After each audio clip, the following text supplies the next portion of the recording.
prayer and flag salute. Dear Heavenly Father, we thank you so much for this day. Thank you for bringing us together here today safely. Thank you for the great weather you've been giving us. And I just pray that as we meet tonight, that you will help us to have a heart and a mind of unity and make sound decisions that are best for our city and our people. Thank you so much for everything you've given us. In your name I pray. Amen. Amen. I pledge allegiance to the flag of the United States of America and to the republic which stands one nation under God, indivisible, with liberty and justice for all. This time I'll call the September 13th, 2021 meeting of Newcastle Public Works Authority to order. First item on the agenda is roll call. Carl Nell. Here. Mike Fullerton. Here. Tommy Clay. Here. Gene Reed. Here. Marcy White. Item number 2, discussion and possible action on approval of the agenda. Make a motion to approve the agenda. Second. Motion and second for approval of the agenda. Mike Fullerton. Yes. Tommy Clay. Yes. Gene Reed. Yes. Marcy White. Yes. Carl Nell. Yes. Item number 3, citizens' comments. This is an opportunity for any citizen to comment on any matter related to the City of Newcastle Public Works that is not on the agenda. We'll remind any potential commenters, all speakers shall clearly state their name and address for the record. Comments are limited to 3 minutes per person with only one speaking opportunity. Board members will not be able to respond to comments or questions. The chair may end comment period at his discretion, and prior authorization is required for distribution of materials or to approach the board. Once again, is there any citizens' comment related to the City of Newcastle Public Works not on the agenda? Yes, ma'am. Please approach the podium and state your name and address for the record.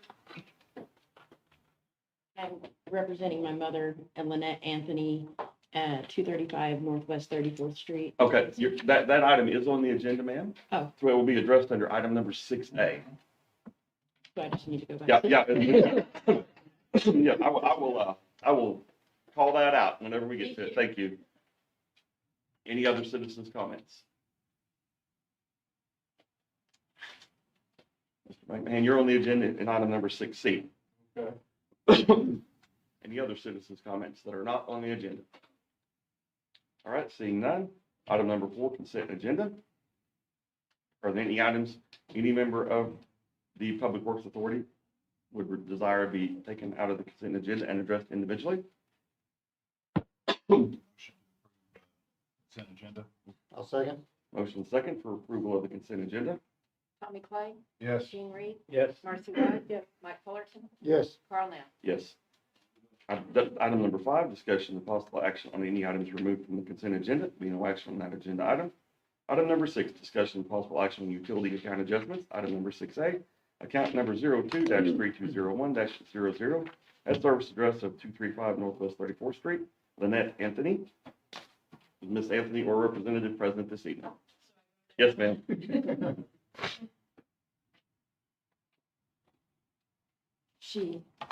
I have the receipt for What's your name, ma'am? plumber. I'm Crystal Winchester Oh, thank you, Crystal. and representing Lynette Anthony. And she had a huge leak under her house, and I'm here to see if we can get the water bill down because it went up to $500 and she just can't afford it. I have the receipt for the plumber. It shows that it cost $1,000 to get that work done. You know. Okay, have you provided that to the city yet? No. Okay, if you could provide that to the city clerk.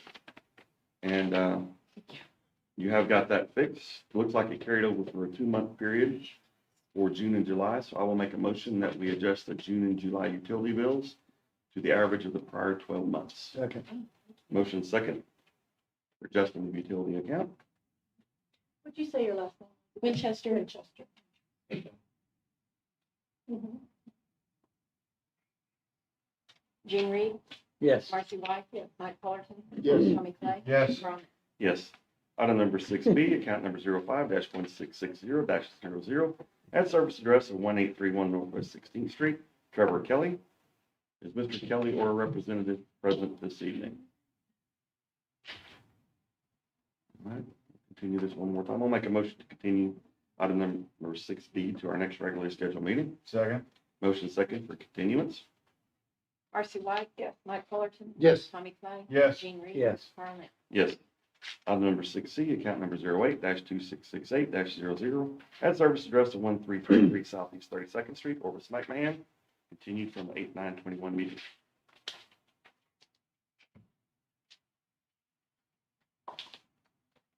My name is Orvis McMahon. I have a water leak, or had.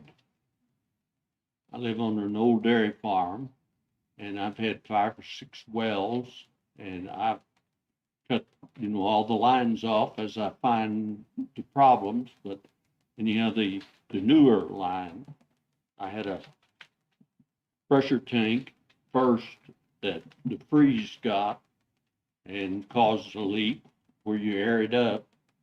And then the next thing was a huge leak when one of the old faucets rusted off. Maybe a brush hog hit it or something to help it, but I don't know. But anyhow, it run freely for a while, and my bill was about $1,100. So if you could adjust it, be appreciated. Mr. McMahon, when did you fix that? Do you remember? I've got it right here, Carl. Okay. The reason why it looks, all we have is the July data on your bill. And so just to see whether or not that will pass over into the August billing cycle. What was the date on it? July 29. Like it was done July 29th, well, Right after that, billing. right after that billing cycle on the 23rd. So, Yeah, it might be very in August. Yeah. Make a motion to adjust Mr. McMahon's water bill for the July and August billings to the previous 12 months, average previous 12 months. I'll second that. motion and second for adjustment of utility account. Mike Fullerton, Yes. Tommy Clay, Yes. Gene Reed, Yes. Marcy White, Carl Nell. Yes. Item number 6D, account number 02-1131-00, at service address of 3818 North Country Club Road, Richard Samir. Mr. Samir or a representative here this evening. All right, I will make a motion to continue this item 6D to our next regularly scheduled meeting.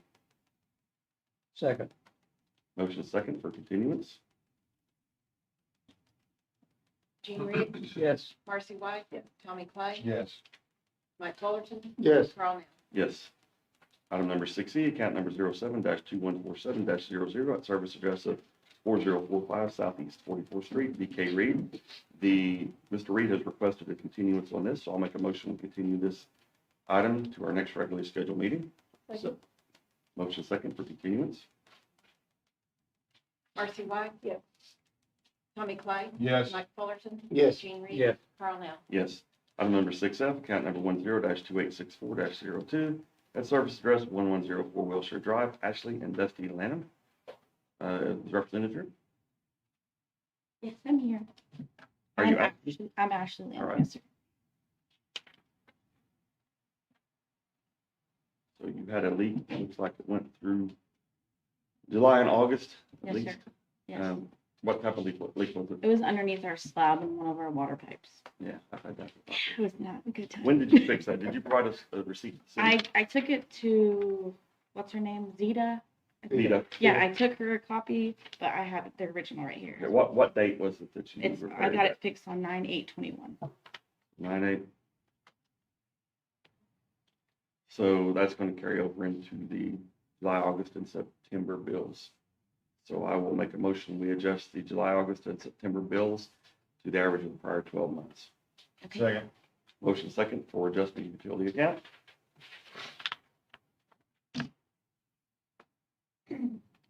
Tommy Clay, Yes. Mike Fullerton, Yes. Gene Reed, Yes. Marcy White, Carl Nell. Yes. Item number 7, discussion with possible action on approval of NPWA rehabilitation projects and authorization to go out to bid. Item 7A, the Oaks Water Storage Facility.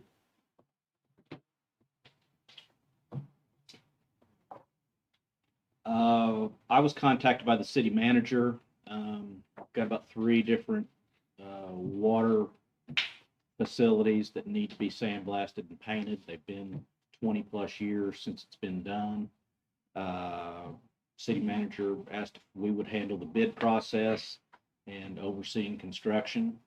So we're here to, we're ready to go out to bid. The only thing we're waiting on is a test to see if there's lead involved. If there's lead involved, then we've got to shroud everything and collect all the waste. We don't think the ones at the water treatment plant are. We're not quite sure about the Oaks Tower. So as soon as that comes back, we're ready to go out to bid, and we would ask your approval to start that process. Is that for paying them as well? Yes, I thought, yes. Is that, if I may ask, is that just, do we abate it and then not use it the next time, or is it something? I mean, is lead If it required? is lead, Yeah. if it is lead, they will put basically a canvas curtain around the whole thing, and they will blast it all off It'll be gone and then collect it, and we won't have to worry about it next time. But it is, we didn't want to have to come back later on for a change order to do something like that. If it's going to have to be done, we would rather we get a low bid to do that process. So I'm hopeful in the next week or two, we'll get our test results back, and then we can start the process and get in the bid, and eventually we'll bring it back to you when we get our construction bids. So with this item, what, if we support it? just make a motion to go out to bid, and we'll get to see all these again. You'll get to see all the bids before it's awarded. Right, I mean, it won't require any additional information if you find out there's lead. 'Cause you- We'll have it back to you. I make a motion to approve item seven, I'll say, 7A, each one. Yes, sir. Motion second for approval item number 7A. Mike Fullerton, yes, Jean Reed, Yes. Marcy White, Tommy Clay, Yes. Carl Nell. Yes. Item number 7B, water treatment plant Clearwell. Make a motion to approve item 7B. second, Motion second for approval item number 7B. Jean Reed, Yes. Marcy White, Tommy Clay, Yes. Mike Fullerton, yes, Carl Nell. Yes. Item number 7C, water treatment plant North Clarifier.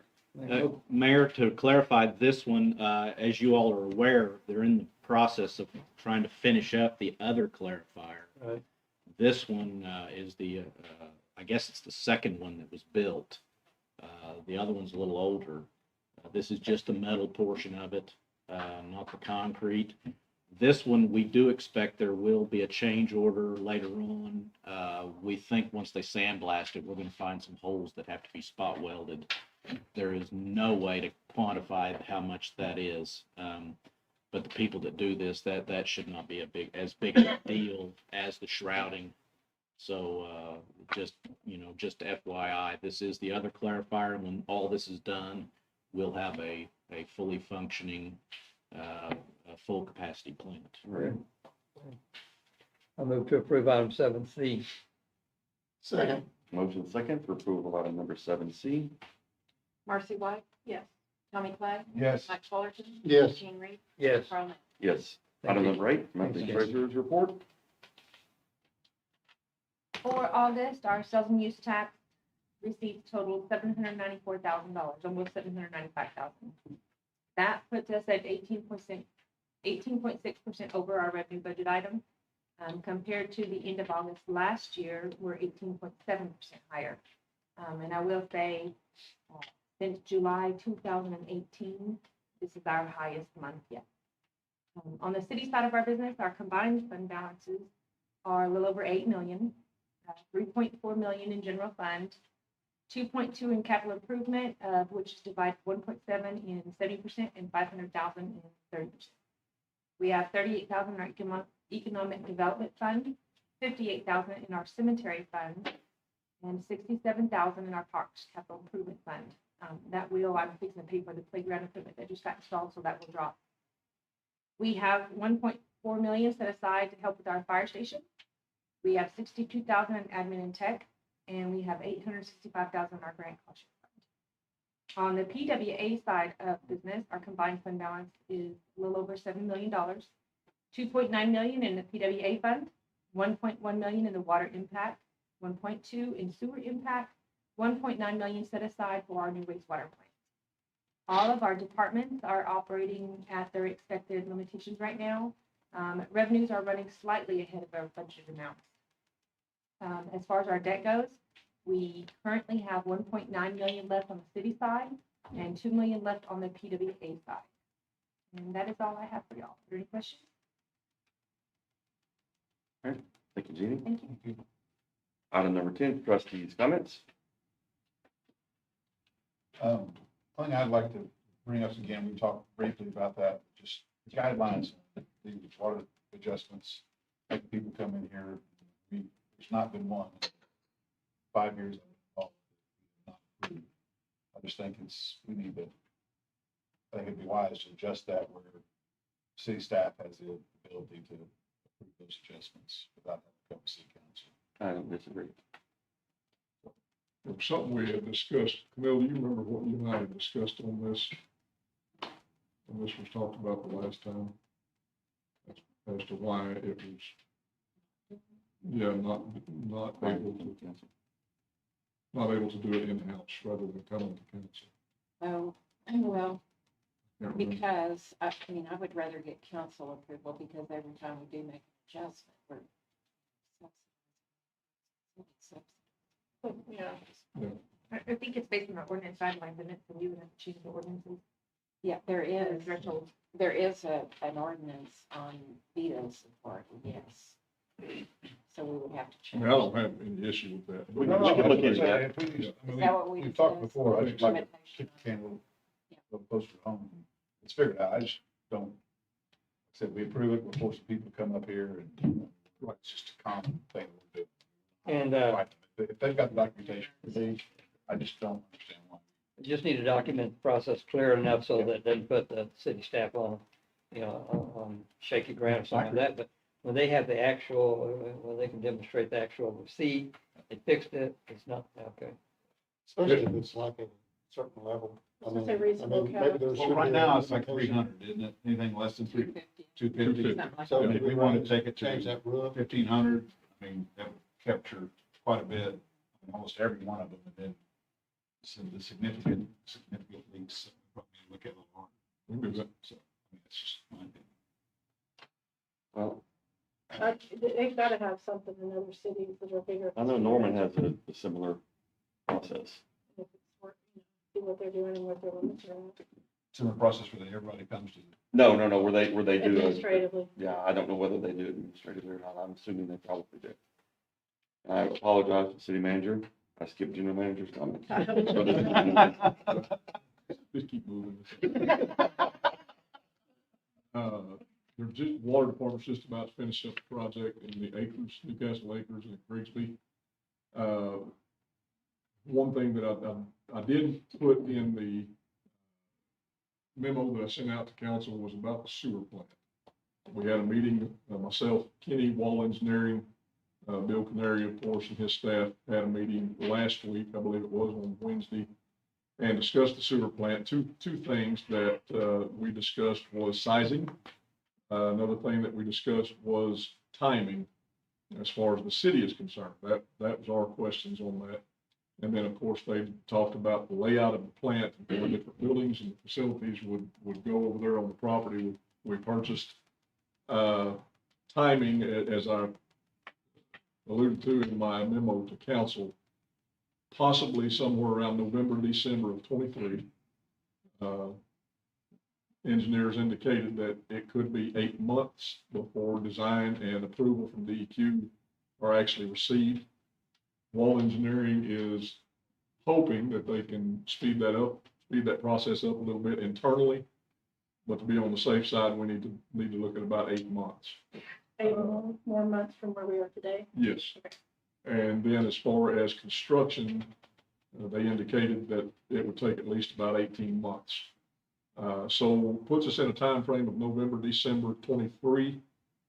I would lean more toward first quarter 24 probably, just because you just don't know what's going to happen in that amount of time.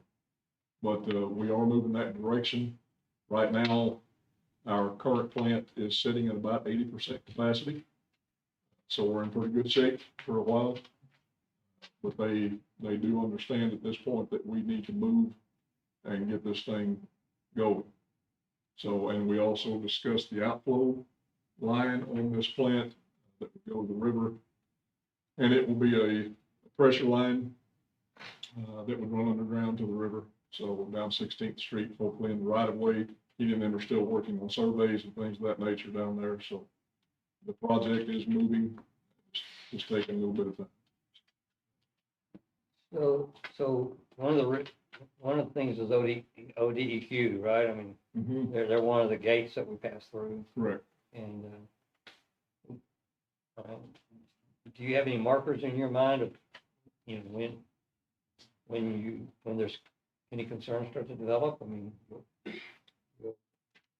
are you comfortable for the next 5 or 6 months and until you, we're in a holding pattern or whatever right now? Right. And well, and I'm sure that there'll be meetings here in the next quarter or so, 3 or 4 months.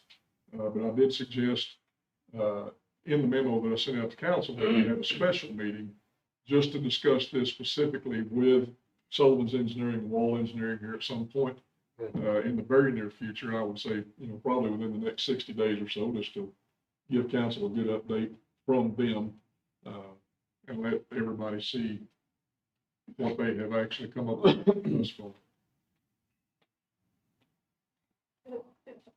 It's been a while, so in note, are we still okay with where we're gonna outflow, or do we feel like we will have issues with that? Are we good with that? We think we're good with that. Okay, We think we're I good with couldn't that. remember because, We've got that with DEQ. They held, maybe what you're referring to is we were up for renewal on our discharge permit. oh, is that, okay. And we got notice from DEQ saying, hey, where are you at? We gotta, because they, you know, they're trying to work with us and give us and put it in our permit that we have these dates that we will move.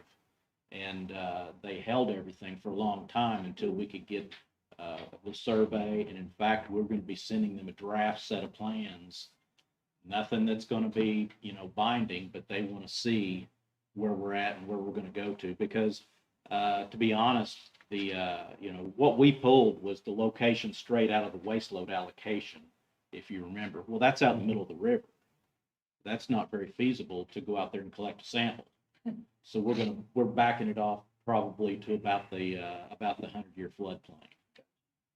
More accessible, Yeah. obviously. Okay. So we will get all that to them and get their okay before the full-blown submittal goes to them.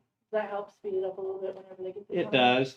The whole thing is, they have such turnover, and I know that's an easy cop-out, but really, they have such turnover. The big thing is, they're gonna have markups. Make no mistake, they're gonna have markups. It's gonna be, how quick can we respond and get everything back to them? Gene, you've heard that speech before. That's the big thing is, you know, and you choose your battles with them. We're not gonna fight over every little bitty thing. If it doesn't matter in the long run, we'll just go ahead and do it. And are we prepared to be optimal in our response back to them? As you Oh, just yeah, said? yeah. We definitely are.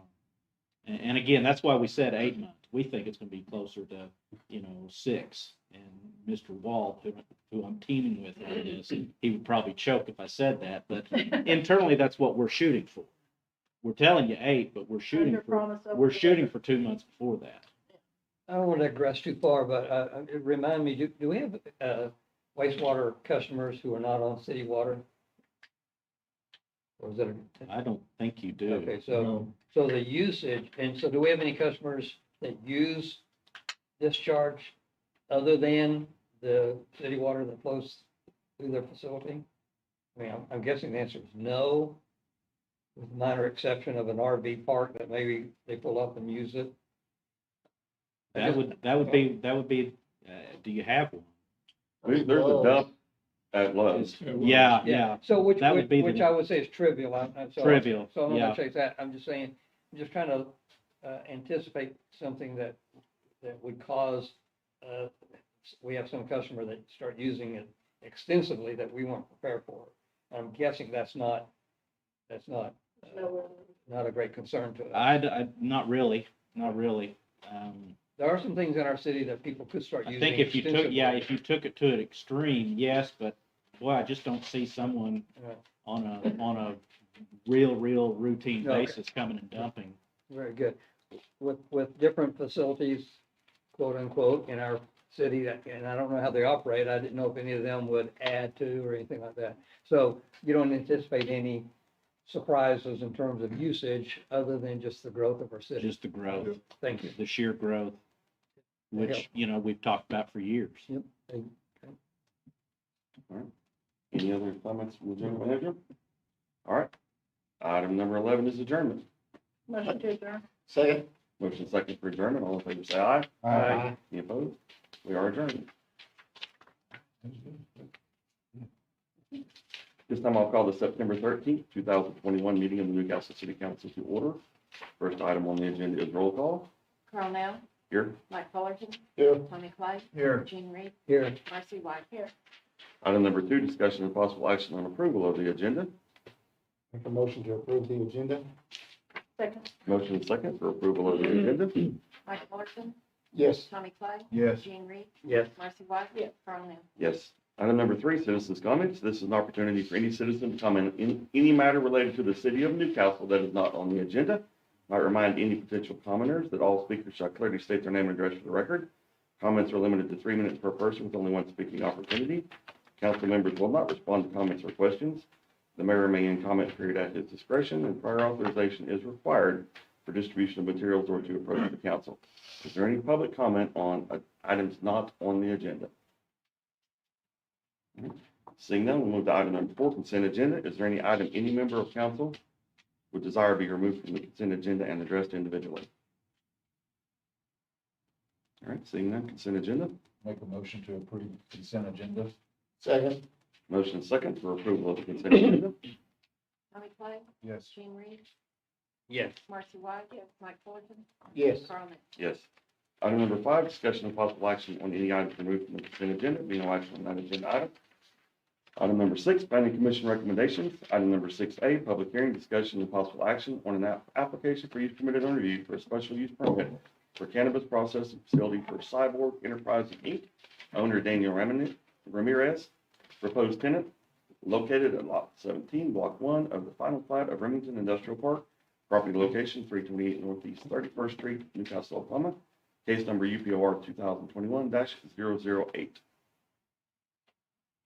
Good evening, councilman, members. Janae Greenlee with the planning department. Item 6A, as you stated, is a UPOR for -2021-008 for a special use permit for a medical marijuana processing facility.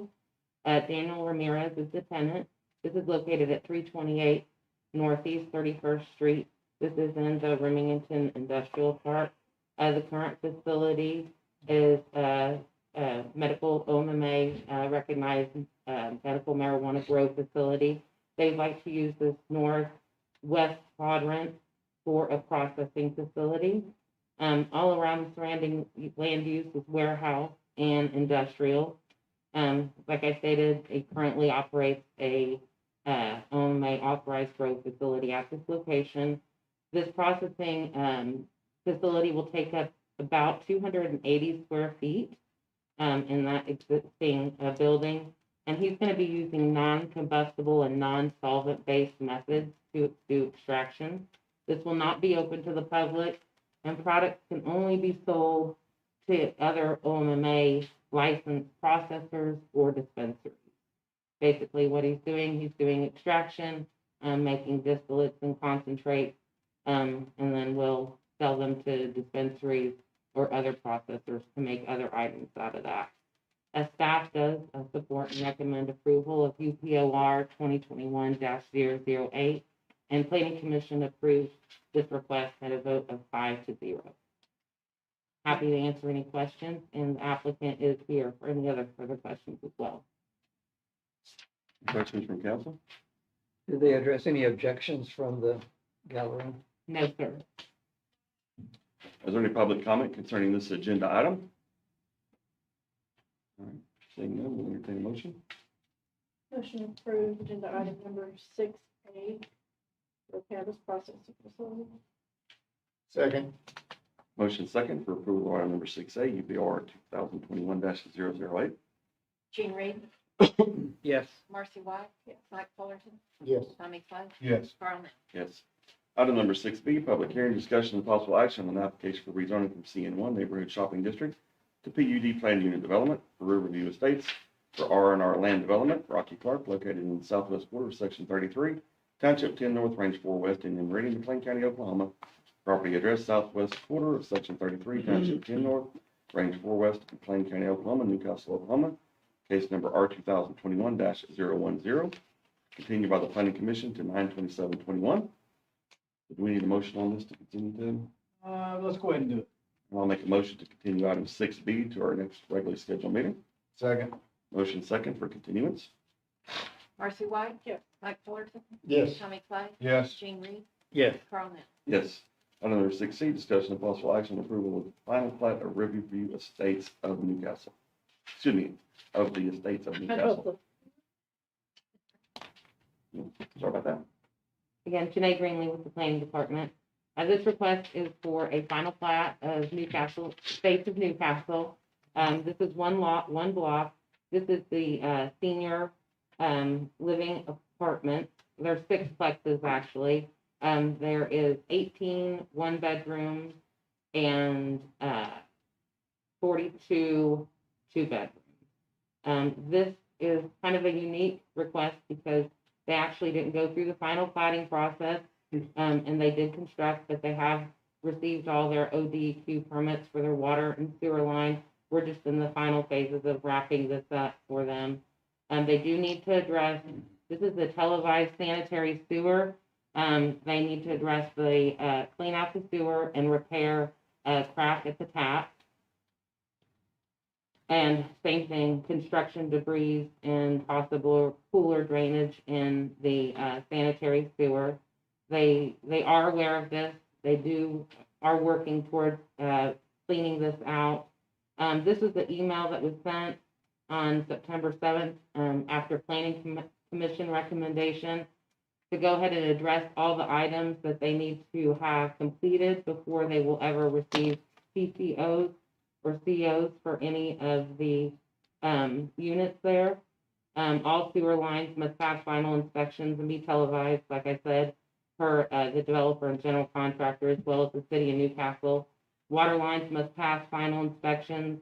A detailed landscape plan will be submitted for the PUD, reviewed and approved by the planning department, and installed per the approved plan and pass final inspection. Detention pond and outlets must function properly and pass all final inspections, and the berm must function properly as well as not to increase runoff on adjacent properties. Pass all building inspections and trades per the requirements of the building code. Pass final inspections for the public improvements. They must be completed and pass final inspections before the city will accept the dedication of public improvements. And all maintenance bonds must be submitted for public improvements before maintenance bond period goes into effect. And any outstanding items that are required by the city of Newcastle Department per the regulations must be in full compliance. As I stated, it passed 4-1. Planning Commission passed it 4-1. There was comment about the sewer line and having that being cleaned out, but with this email that was sent to the developers as well as their engineer, they are fully aware of that. And with discussions, they said that they are understanding and aware that they will complete all these items. Any approval, motion we make with the contingent on that's being completed. We're only approving the final plat that should have been done previously. This is just Right. basically paperwork. Yeah. Yep. So, But even to approve this final plat, these conditions must be.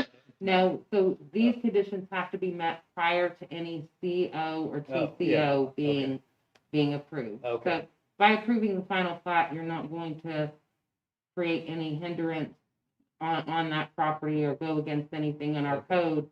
The teeth that we have is the approval of the COs or TCO. Okay, I missed that. Thank you. Yes, sir.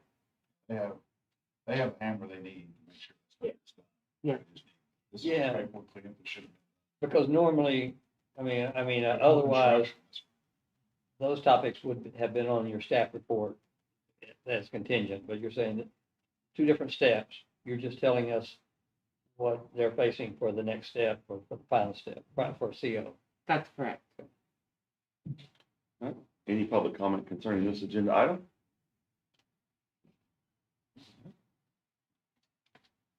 Make a motion, we approve item 6C, the final plat of the estates of Newcastle. Second. Motion and second for approval of item number 6C.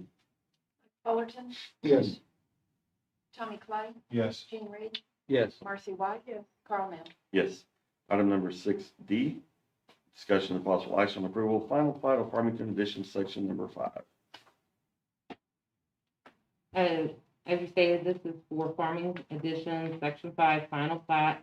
They came in with a preliminary plat, a revised preliminary plat to address some of the issues for this last section. This is the final section in that preliminary plat, the Section 5. They did meet all the requirements for the improvements as well as the final plat. Planning Commission recommended approval of 5-0 with staff recommendation for approval. I'm happy to answer any questions. So this is the fifth and final. This is, Okay. This was originally started in 2014, correct? I believe that's correct, sir. Any questions, comments? All right, any public comment concerning this agenda item? I do, yes. Please state your name and address for the record. Spencer Housley, 330 South Portland Avenue. So instead of me coming up here 4 times, I'm just going to talk about this. I've been up here in front of you, council members, multiple times, trying to express to you the fact that our schools are in very poor position, and the reason why, one of the reasons why, maybe part of it is misspending by the schools, but it's also actions that are being made in this room here today. As of right now, the schools just started this semester, and every kid in this town that's not in kindergarten or below is in a class with 20 or more kids. That's been found to be neglectful by law. It's not enforced, but it's found to be neglectful by law by the state legislature. So it's up to 27 is beginning of school in 5th grade. It's up to 30 plus in 7th grade where my son is. This is unacceptable. And it's time to have accountability, because what I'm always hearing from the city council is that's not our problem. Okay, that's the city, that's the school's problem. Go talk to them. Mr. Hazard, the school is not on this agenda. I'm talking about this housing and this is what is going to happen, Mr. Haxel. Well, I'm just telling you though, you're talking about someone who's not on the agenda, who is not here to defend themselves, and who probably has some disagreement with what you're saying, but people will leave here tonight thinking that what you're saying is absolutely the truth. Well, they have the right to do that, can they? Yeah, Well, that's what humans You're work. violating the Open Meetings Act, I will tell you that right now. Well, I would love to talk to you about what you violated, but let me move on. Anytime you want, you got my phone number, bud. Well, you never called me back. I've done it 4 times. No. Oh, yes, I have, sir. Okay. So now, what I'm asking for is accountability, okay? We know what the starting class rates are right now, beginning of class, beginning of the school year. Every kid in this town is in a class that's more. Now, what I'm going to, Mr. Haxel, is that what is on the board to be decided today by you gentlemen and ladies is with the Farmington, with the Fox Hollow, with all the ones that you're about to vote on, it's going to be, that's 124 houses that would be built by the time this school session's over. On top of the other houses that will be built, that have already been approved to being built. Walk outside, you'll see them all being built. The school has determined by their own independent study, thankfully, that it's 0.5 kids increase enrollment per house. It's double than what Mr. Clay was saying, 0.2. This has been found to be 0.5. So that's 124 houses just today. That's 65 kids, 65.5. Okay, that's on top of already neglectful sizes. So what we're asking, the people are asking you, pleading for you again to do, is to wait until something is done to where these class sizes can be addressed before you build these houses. I'm not saying stop. I've said this 1,000 times. It's not stopping. It's slowing this type of building because it is absolutely, positively hurting every child in this town. And no one can deny that. Everyone can say, hey, you know what? That kid seems fine. They're not, okay? And this is your decision making that's making this happen. You have the right, you have the ability to take care of these kids. It's your duty. And we're asking you to do it. Thank you. Thank you, Mr. Haslam. Is there any other public comment concerning this agenda item? Please state your name and address for the record. Brian Scagnetti, 586 South Portland Avenue. To reiterate the previous speaker's motion, I am concerned. I'm concerned for my child, both my children. My oldest is autistic. He struggles in a class of more than 30 people in his class. He doesn't always get the time from the teacher that he needs to be able to get the instruction he needs. Now, I came from a 6A school. It was a large school. We had over 1,000 people in our class, and I still only had 22, 23 people in my classes. So having 30 kids in a class is ridiculous. Now, you guys are our leaders. You are supposed to be making decisions of this town to help us, to help the kids. Obviously, I'm not the only one that's concerned with this issue. And my youngest, half his classes have at least 30 people, if not up to 33, he says. And there's certain times that he needs help. And he can't get it because the teachers are overtaxed. So, I've been a resident of Newcastle, and I've enjoyed the hell out of it for 4 years. But in the 4 years, I've seen houses going up everywhere. I'm not against building. I'm not against progress. But it seems like these houses are going up pretty dang fast. So, yes, I think something needs to be said. I think something needs to be done to slow the progress.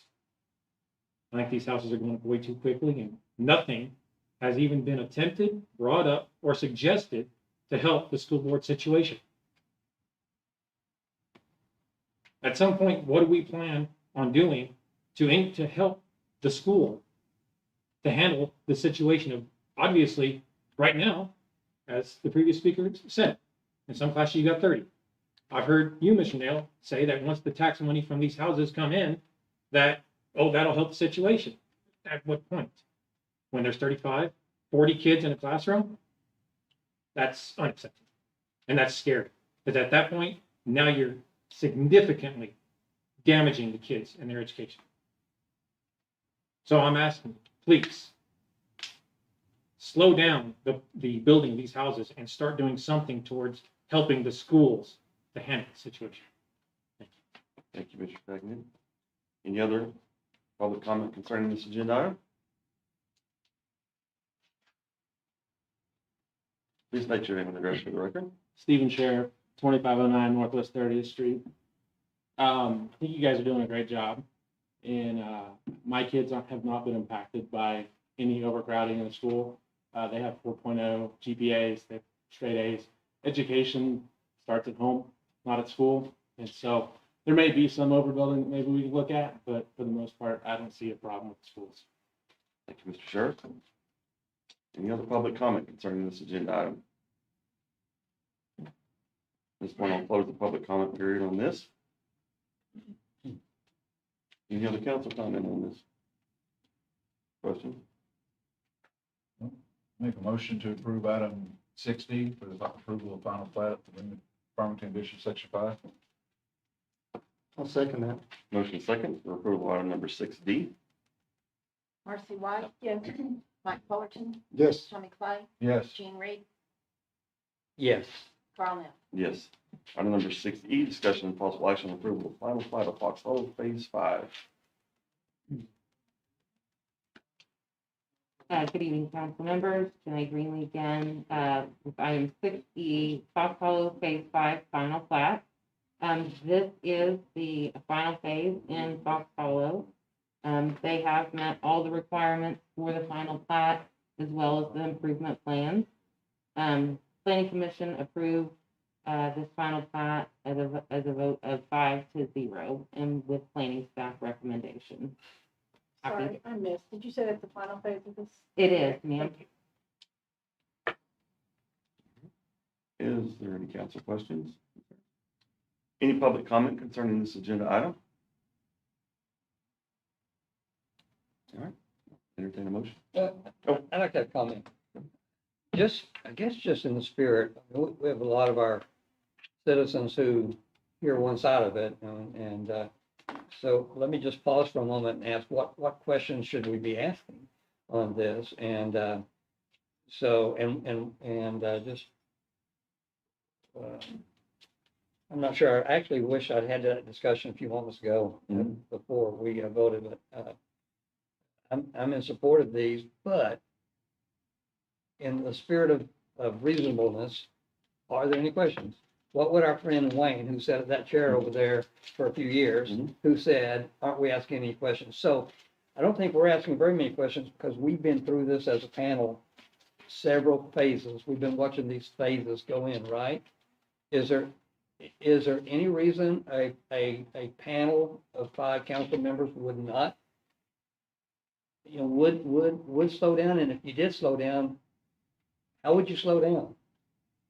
Where would we slow down? What do you think? Are there any other citizens who are feeling that same conviction? Because I've been speaking to people, and I certainly have friends who say we're growing faster than I like, because I liked it back many years ago. And a few have expressed concern. Actually, very few, but some have brought up the concern about the schools. But I asked the question of the person I talked to today. Well, how long? How do you slow down? And if you slow down, how do you pick back up? So do you all go through that same question also, or is this nothing to discuss? No, I think it's been discussed. That's the thing. I think it's been discussed. It's been discussed. But when the answer that certain people don't want to hear, it goes on the. But just for the 5 of us, just for the 5 of us. Is on this situation, if I felt, so the first things that I did when it's brought up that we're building too many houses and it's overcrowded in our schools, then I go to the school. I've talked to the school board members. I've asked them to talk to Dr. Howe. I've sought out their perspective, and the perspective they are feeding back is that they have a plan for this growth, that there's going to be bumps, and there are bumps in every city in this valley that grows. Dr. Howe herself stated that she's been in, I think, 2 different school districts where they've had to have mobile classrooms as they grow into what they're doing. And the point is that, as Mr. Housey stated, okay, it's not 0.2, it's 0.5. So for every house, you get half a child on average that is going to the school. So with that, you've got the tax dollars, property tax dollars of a house that's going in and out. So every house that's added, you only got a half a child impact, but it's getting all the property tax dollars of that it's helping to improve the situation. If we slow down and we stop, we actually hurt that situation. Is my understanding that we will we'll just kick this can down the road, and now we're in a worse situation. Then we get into liberties of a person's freedom to develop and do their property where they are. There's got to be a dang good reason why we overstep someone's freedoms to be able to do what they want to with their personal property. That's what I'm the same way. Is what legal stance do we have? I just read a case where the city lost for the very reason. And so, I think a lot of us screw up, and, we've all slowly move out of the metro, right? I grew up in more schools. We didn't have cafeteria in our school, which was travesty because food was gross by the time they transported it from Central Elementary. But that's how the growth was handled. You can't build a building and have 50 kids in it. You don't build it until you can fill it up at least half or 2/3. That's how it is, because the money is too scarce and too difficult. It's a crying shame we didn't get the bond passed. That's a crying shame. That was a step forward, and that was the right step forward. We're not there, and we'll try again. But I don't know legally where we can stand and say no. And then we'd be in legal fees up to our neck with developers because we're stopping them from the progress that they. It's a real issue. That is. I've asked many times, give me a legal stance, I'm not against growth, but we all have fears. How big are we gonna be Mustang? Are we gonna be Yukon? I don't know. Hoping that river is gonna keep things from growing too big. But at the same time, I don't do anything without having legal stands behind me, and I've never had an answer where I can feel like we have it. Yeah, if the school stood out and said, you guys are hurting, this is, we can't, then I think we have the ability to stand up and say, hey, we're doing. Well, I mean, I think you have an opportunity to make a fight. I mean, I'm not even sure at that point, they have certain responsibilities to take care of. I agree. And we have certain agree. responsibilities to take care of. They get funded a certain way to do those things, which the legislature and all of its wisdom decided was what they should have. We get funded a certain way to do all of our things. And, I mean, we're being asked to do something, and I disagree with what he said. We're being asked to do something that really isn't our responsibility. Well, and I agree with that statement. But if the institution that is in charge of that was to raise their hand and say, hey, surrender, we need help. I think that would be a worthy fight to say, all right, how can we? But right now they're not, and they haven't. They've actually said, as we go forward. I think if these things down right now, It'd be we'd detrimental. be in. No doubt we'd be important. We'd be spending taxpayer dollars on important fees and Yeah. alliances for all, and there's all the things that we do. We don't, as a council here, we talked about, we don't run away from challenges. We don't run away from, if it's a fight we think we can win and we think we're right, we'll do it. But this, I think, would be a definite loss, and it is again, when the side that they're trying to profess for that we're hurting is saying you're not hurting. Yeah, try that. Yeah, that's what I'm saying. We got no Well, legislation. like I said, legal standing is the big, and I've lived here a long time. My wife's lived here her whole life. You know, she would love for it to be Newcastle 1986. But with Walmart and Right, Yeah. you know, NPWA was pretty good back then, and, you know, there is no desire, I don't think anybody on this board, to try to get as many houses out here as possible. You know, but legally, I've been told by multiple attorneys that there's a limitation on what the city can do to stop people from being able to utilize their land. And, you know, and wasn't a residential, but a zoning case in Norman that just wrapped up. It was 3 years, and it had 9 attorneys, counting both sides on that case. So, you know, I have yet to have a municipal attorney or an attorney for a development company ever say to me that we would not lose. And so, do we want to spend money that we could buy a fire or pay on a fire truck or buy a police car or with fighting a battle that is a losing battle?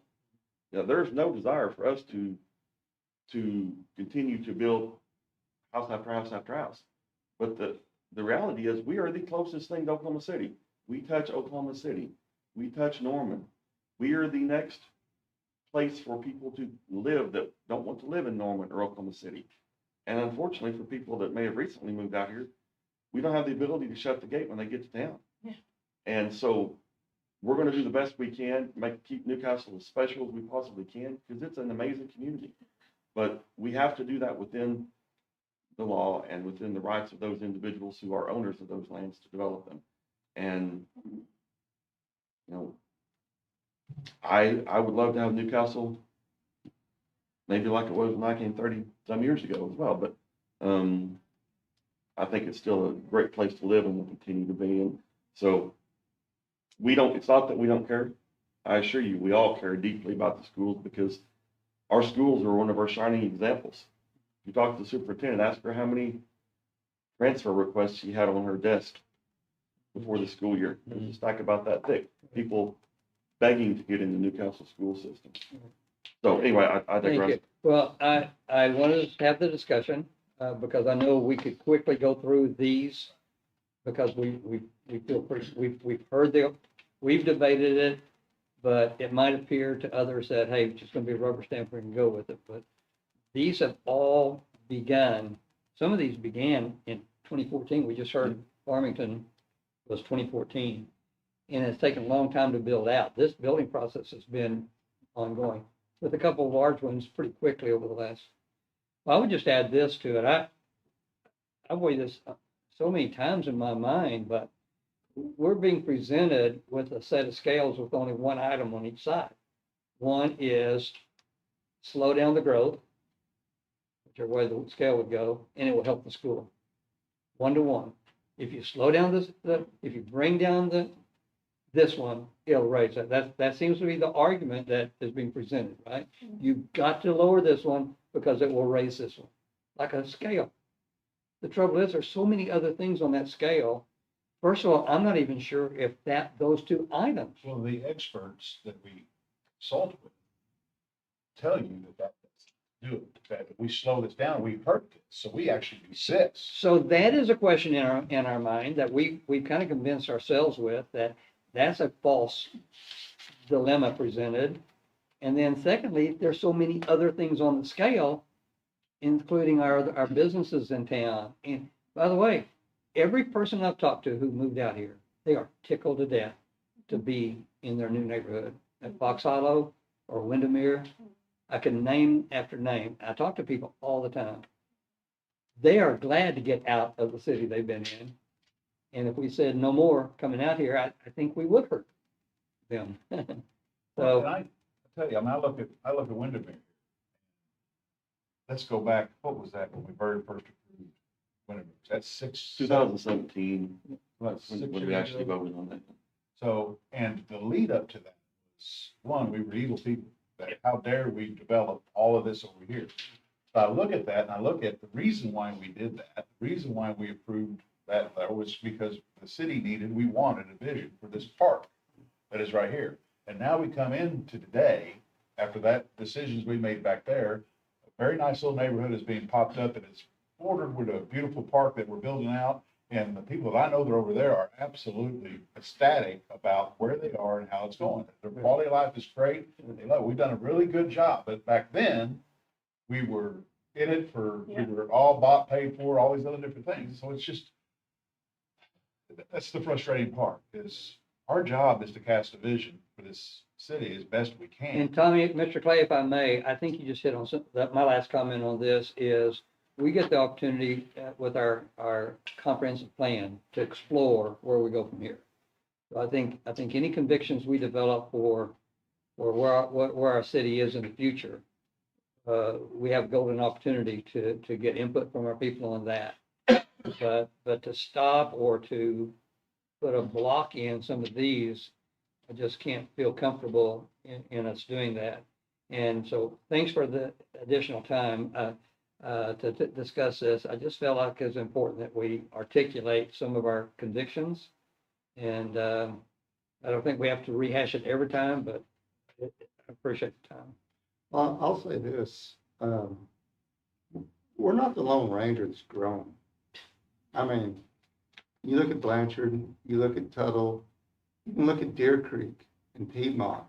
Piedmont right now is having a lot of growing pains. It's hard to recognize.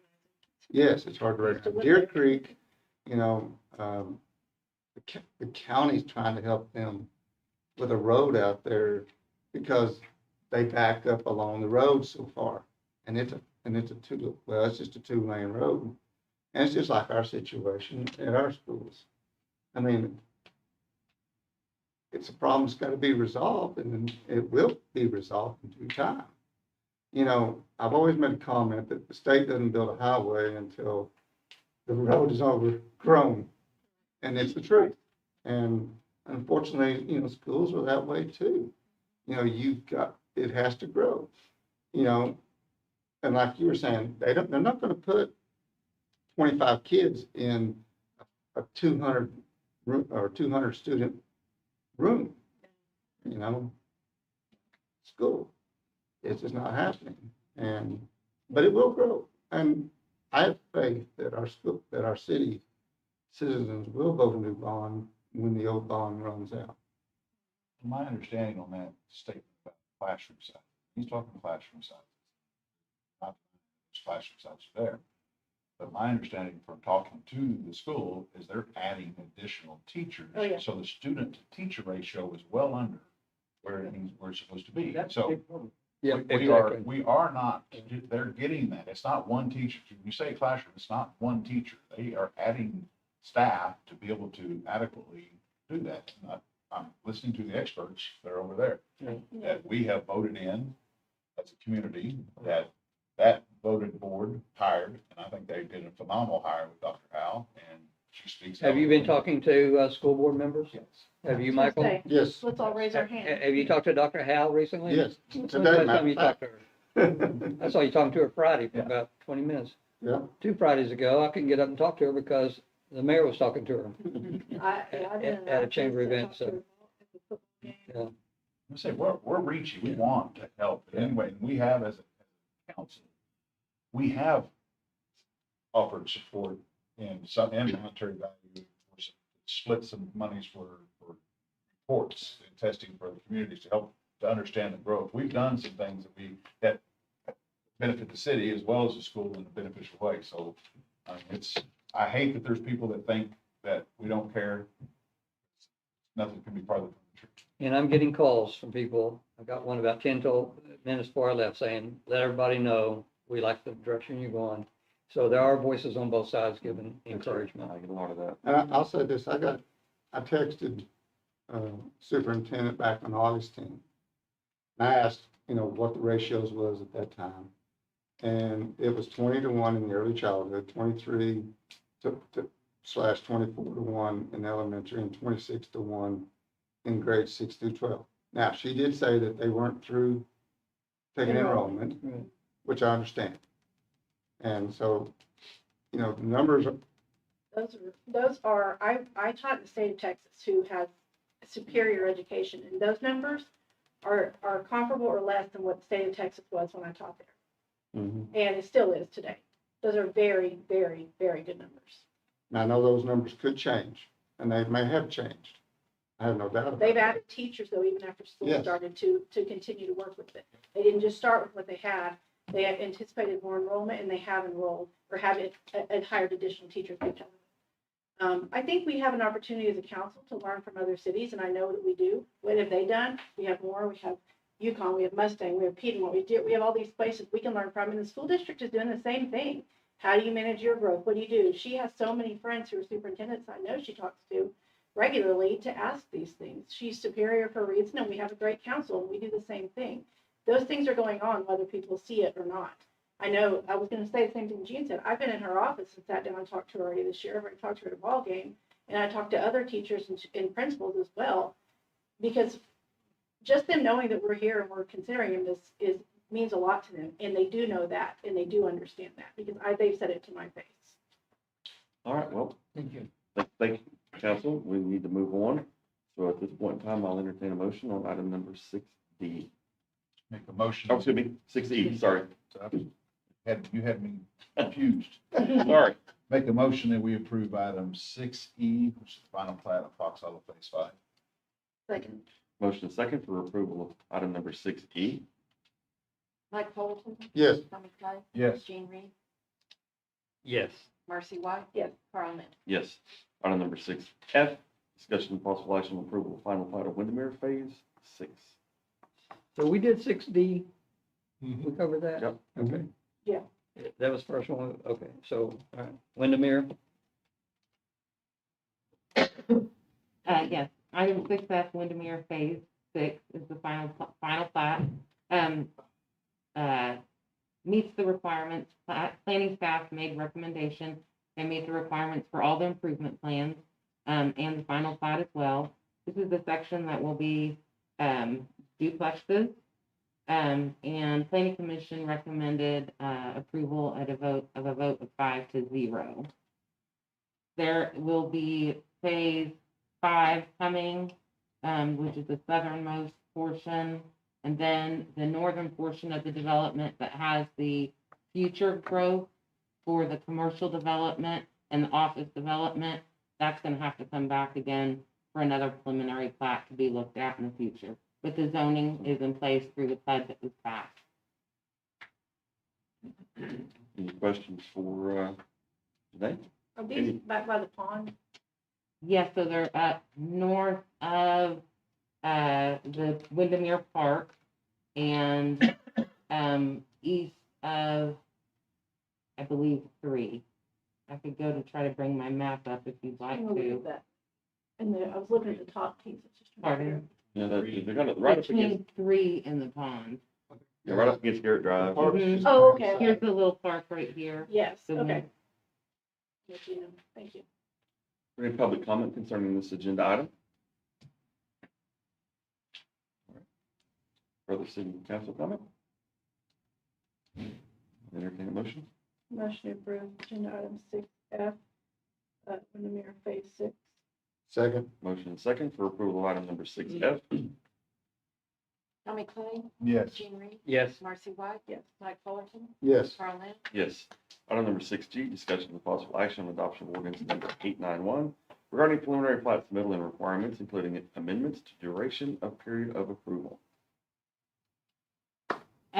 This ordinance amendment is addressing chapter 153.032F, preliminary plat approval period.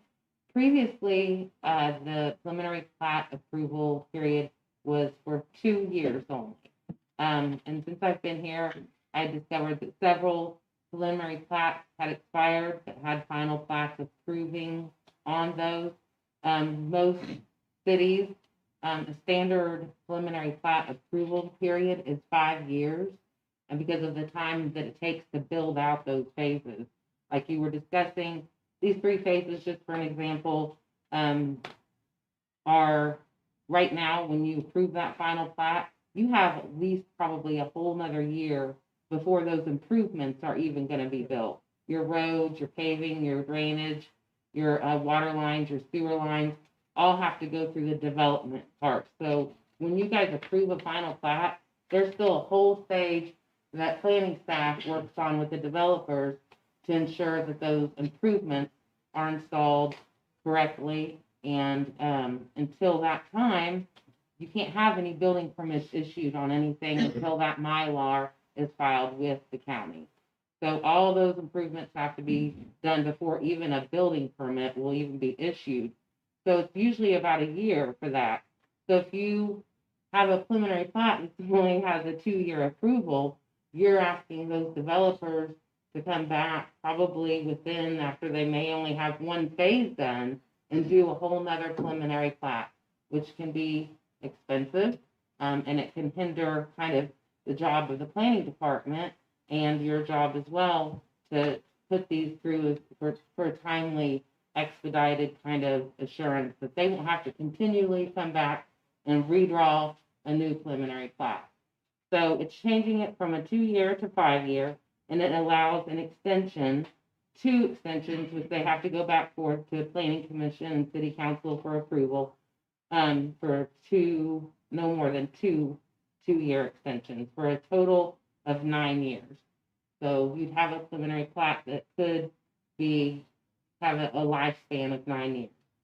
So when they come back in for a final plat and something that they've prelimed, we have to look at that final plat to make sure and ensure that everything that was approved on that preliminary plat matches to that approved preliminary plat, which means the number of lots, the way the lots and blocks are drawn out, the way the streets are designated, if they're collector streets, local streets, make sure that all the build lines and the setbacks are correct for the zoning, as well as all the improvement plans, the paving, the drainage, and the water and the sewer. I'm guessing we're in violent agreement with you. I'm not violent, but I'm in agreement. To make myself very clear, this is something that will be very, very good for our city and for the development I community. think so. I'll make a motion that we approve item 6G. Do we currently have extensions on it now, or is it just straight up 2 years? No, it's 2 years, and it says, it's kind of vague, it's like it can go before planning commission and ask for an extension, but that's all it says. 9 years just seems like a long time. And we're Look how long it 7 takes years to at build. Farmington. Well, I know, I Look just, how it slows building. Farmington just had to come back and do another, that's what they had, what took them, they had to revise the preliminary plat for that final And section. this is along the lines of what other communities do, is it not? That is correct. yeah, that was one of my questions I had written down was, is that typical Yes. for other? Yes, like, what do you- ma'am, yes, Okay. and they have to, so really 5 years. And then if they have to extend it for 2 more years, believe me, they'll want to come back and to get approval, but they'll have to also show you any changes or anything that they're making, if they decide to revise their preliminary Right, plat from what yeah. was approved. I know, yeah, noted that the final plat still has to be approved. What if, and this may not be, I'm, only a couple of years into this, but what if some circumstance of the city or things change with the city in that time? Is the city still bound to exactly like they had it in the preliminary plat? And I don't know what would change. That's the only thing that kind of caught my brain was like, well, what if, So that's our job to make sure that when they submit that final plat, that it's meeting all the regulations for the plat requirements as well as for the zoning regulations. So meaning that you have to have zoning in place or you would have had to approve a PUD or rezoning should be brought forward with a preliminary plat so you would know what you're approving as far as the zoning goes will match that preliminary plat, the number of houses, your acreage, the drainage area that potentially that they will be draining into. And then as far as final plat process goes, every time they bring a final plat, a phase or a section in, you have to match that to what that was approved in your preliminary plat. Whether they're at year 2, year 3, year 5, you still have to match that preliminary plat. So if they come back and the preliminary plat's expired and they come back and they got section 4, well, it's expired. You'll have to go back to the planning commission and city council to ask for that extension and either show any changes that you want to make or say, hey, it's staying the same. We're not changing anything. We just realized that our preliminary plat is near expiration. We would like to ask for a 2-year extension. And you only can grant 1 2-year extension at a time. So they would have to come back again. It wouldn't be automatic. I think one thing that you were asking. Sorry if I didn't answer that. no, it's okay. Was that 5 years, decent amount of time goes by. Okay. We change ordinances after we have given a preliminary plat. When it comes to that 5 year, I understand in that 5-year period, we're bound by that approval. Correct. At the extension, 2 years, Uh-huh. are they able to require them to abide by new ordinances? Yeah. New ordinances pertaining I don't know, to. like easements or, I don't know. In general, yeah, so if anything would change within that 5-year time, their zoning for that preliminary plat, that, once you have a zoning, say it's straight RF1, they have to build to RF1. They can't change it to increase the density. They could lower it. They could say, well, we What decide. if we change on one? Yeah, well, yeah, we said we want 12-foot easement. 30-foot. Then they would, after 5 years, if that expired and there was a new ordinance adopted, they would have to be held to the new. Before they would get their renewal? That's correct. Okay. Extension. Okay. Yeah, extension, Okay, yes, sir. extension, yeah. Yeah, Okay. thank you. That was kind Thank of the only you. thing that troubled me. I was Okay. like, wait, what if? And Yeah. it may not. Yeah, the but- 50-foot right of way that we had done, if you have, unless they have something which now, I think the PUDs and the plats, when they come forward, will be very thorough on to make sure that they are matching what the regulation is and. Okay, that helps. Thank you for explaining that. Appreciate it. I have a motion. Do I have a second? Second. A motion second for approval of item number 6G. Fullerton? Yes. Tommy Klein? Yes. Gene Reed? Yes. Marcy White? Yes. Carl Nell? Yes. Item number 6H, discussion of possible action on adoption of the emergency clause, ordinance number 891. I move to approve the emergency clause 6H. Second. Motion second for approval of item number 6H. Tommy Klein? Yes. Gene Reed? Yes. Marcy White? Mike Fullerton? Yes. Carl Nell? Yes. Item number 7, discussion of possible action to approve scope and fee agreement for design and engineering services with Guernsey for animal shelter construction project. This animal shelter was discussed during our budgeting process back in March, and we actually allowed funding to go into the construction of this, engineering, different things, something that's been needed for a lot of years. You know, we're still housing animals outside in a fenced cage and have to cover it up during the winter.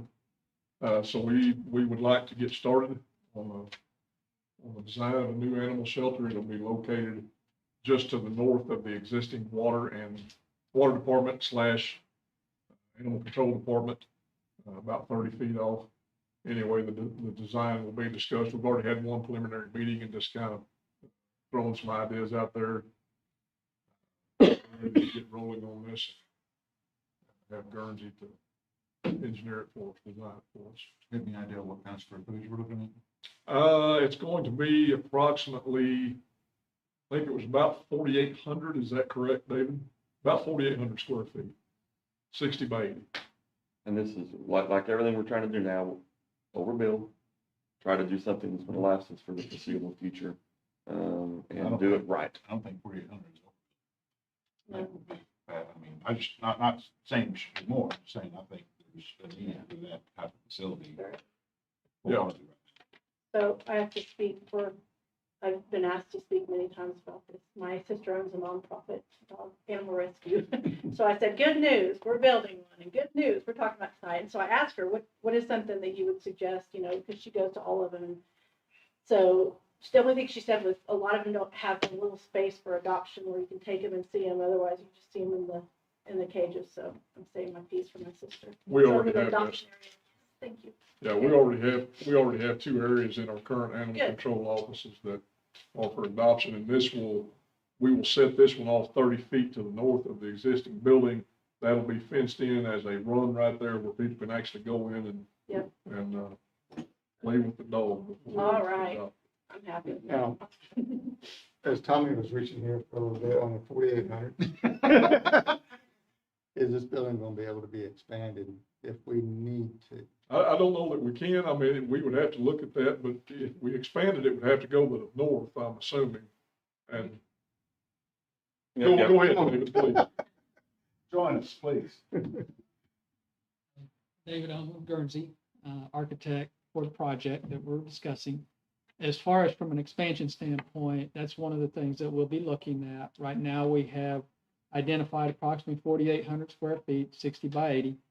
But as we begin to do the layouts, that's one of the things that we will look at is how can you expand for future growth if necessary. Sounds like a plan. This is, I mean, this will be a lot of cages, pens, whatever you want to call it, in 4,800 square feet. I mean, that's 60 by 80, that's that's what a I'm saying lot, there. yeah. Oh, I know. There's a lot of animals. Yeah. Unfortunately. Yeah. True. And get in more. All right, is there any public comment concerning this agenda item? All right, Thank you, David.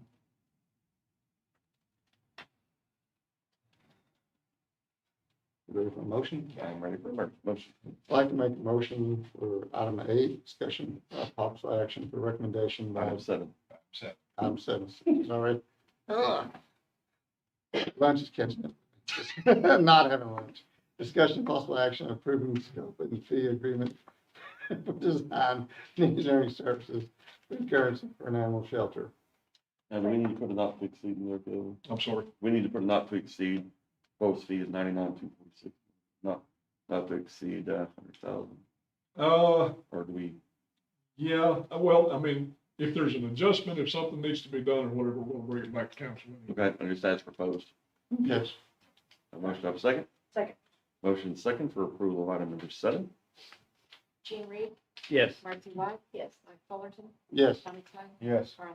Yes. Item number 8, discussion and possible action and recommendation by Guernsey for award of construction management general constructor for the fire station construction project on the west side of the 600 block of South Main Street, and authorization for city manager to negotiate an agreement. David, do you want to speak to this? You want me to go ahead and? Okay, so we held our meeting, interviews with the different CMGC firms. Myself, and of course, Guernsey Engineering, the fire chief, assistant city manager, city clerk, interviewed 3 different firms. There were 7 that had submitted to begin with. 4 of those were eliminated based on different things that we felt were not a good fit for this project. So 3 were selected to come to interview, and that was Navajos, Lingo Construction, and Geddes Armstrong, if I remember correctly. The recommendation, and this was, I believe it was September or August 27th, if I remember correctly, that we held these interviews and had lengthy discussions on each firm that presented, and came up with the unanimous selection of Lingo Construction for our CMGC.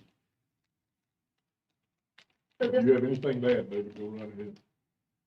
No, I think you covered it all. I just want to come up in case there were any additional Okay. questions. so is this them, the people that actually build it? That's correct. So Yeah. is this a bid process? I don't know. What request for qualification?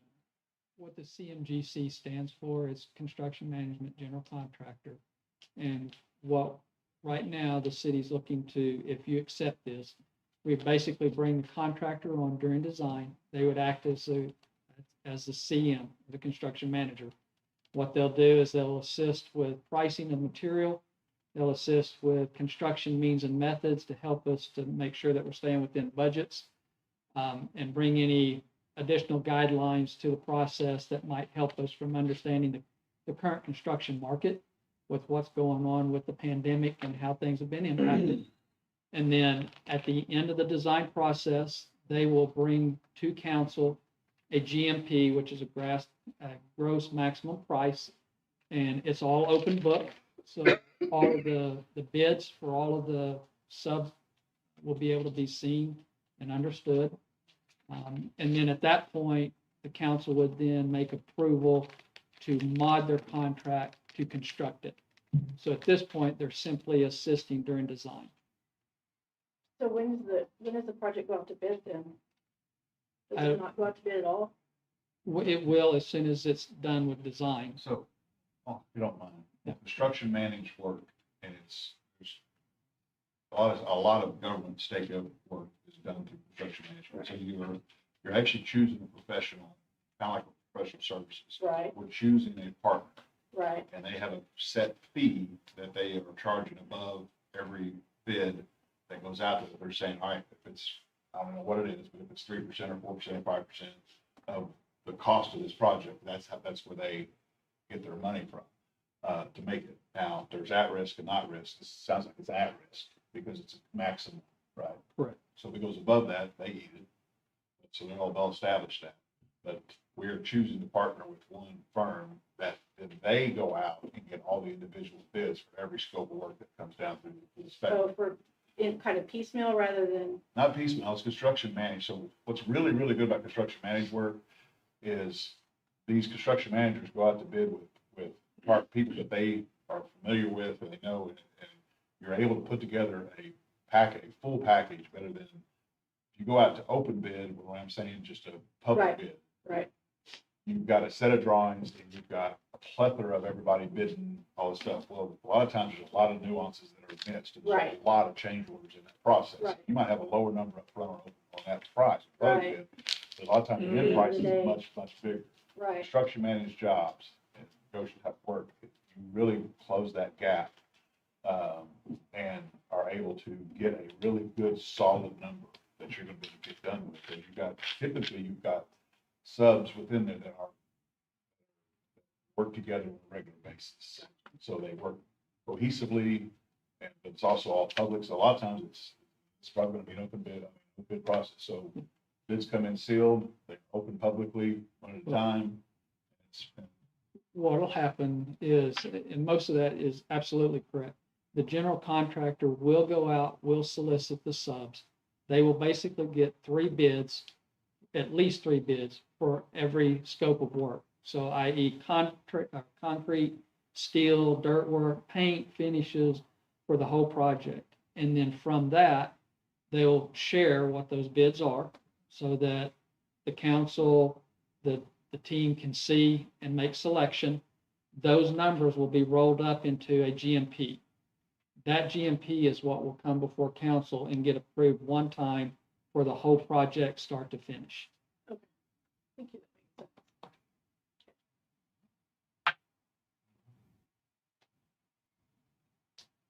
Any public comment concerning this agenda item? All right, ready for a motion? Make a motion to approve item 8. I'll second that. Motion second for approval of item number 8. Marcy White. Yes. Mike Fullerton. Yes. Tommy Clay. Yes. Gene Reed. Yes. Carl Nell. Yes.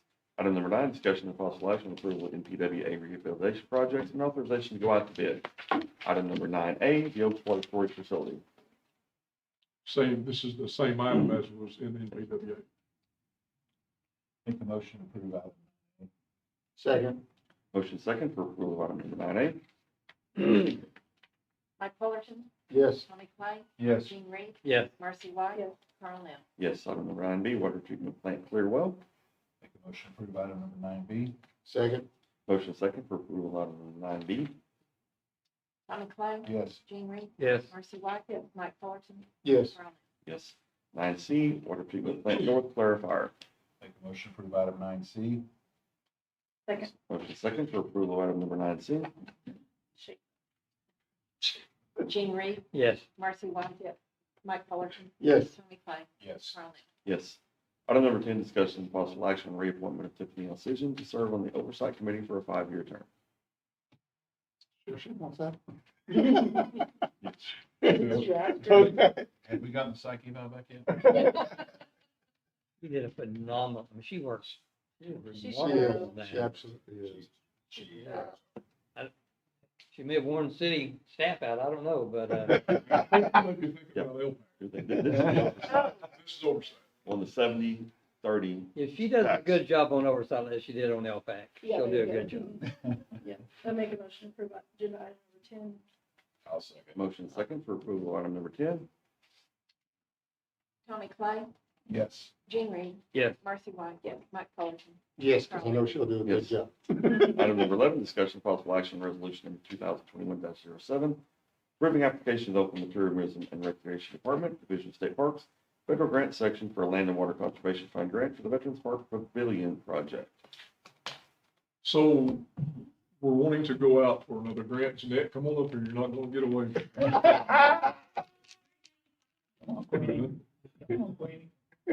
We're wanting to apply for another grant. This will be for the pavilion over here on the west side of the park along Garrett Drive, along with a multi-stall restroom and changes over there as far as the trail goes and things of that nature. She has the details to lay out here for what we're gonna ask for. The total project for the grant would be just over 3 million. It's a 50-50 grant, like some of the other LWCF grants are. When thinking about this project, one of the things is we want to obviously build to the future and the needs of the park. Pull the microphone over a little bit. Am I loud enough for one? Thank you. Yeah. I know.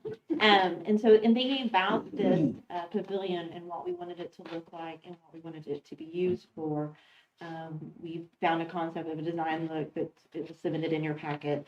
But the pavilion itself is going to be very nice, and it's going to be able to house all different types of events, whether it's the farmer's market, pop-up events, yoga in the park, just a plethora of different events. Also going to be a great, just like this year is the first year that the school is actually going to get to hold a cross-country track meet in our community. It's never happened before. We didn't have facilities for it. That's going to happen on October 1st. However, there's no restrooms on that side of the park. There's no water. There's no sewer, any of those things. There's no shade.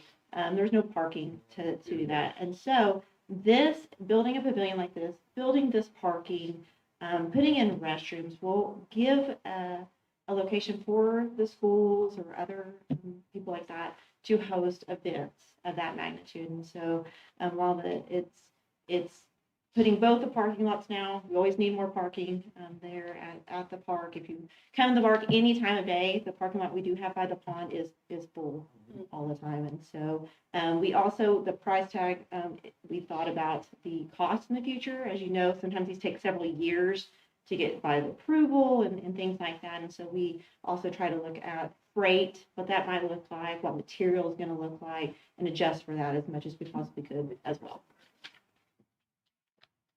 Now, the pavilion was part of our master scope. All of this is a All part of was it, about yes. that, so And it's- yes, this- every this- bit this of is it. fulfilling. Correct. It is a part of the plan that we adopted. Yes. Slowly chipping away. Yes. Oh, it So feels fast. it really does. And what will be left for the north side of the pond will essentially be the band shell and then the circle, some trees, and, then connecting, the trail to the parking lot, things like that. So the north side of the pond, after, if we do get this, would be complete. So The band shell. That's what we worked on too as a team in-house between me and Hearns and they and whoever else was there at our meetings was, which part of the park do we want to try to tackle first? Well, Correct. this made more sense as far as use, a lot of people using this area and having a lot of events and things like that. So that's what she has been Yeah. focusing on here, on these grants. Yeah. And I think the school and other parts of our community will use several features of that. Absolutely. Absolutely. yeah. We have 3 events already planned for that part of the park.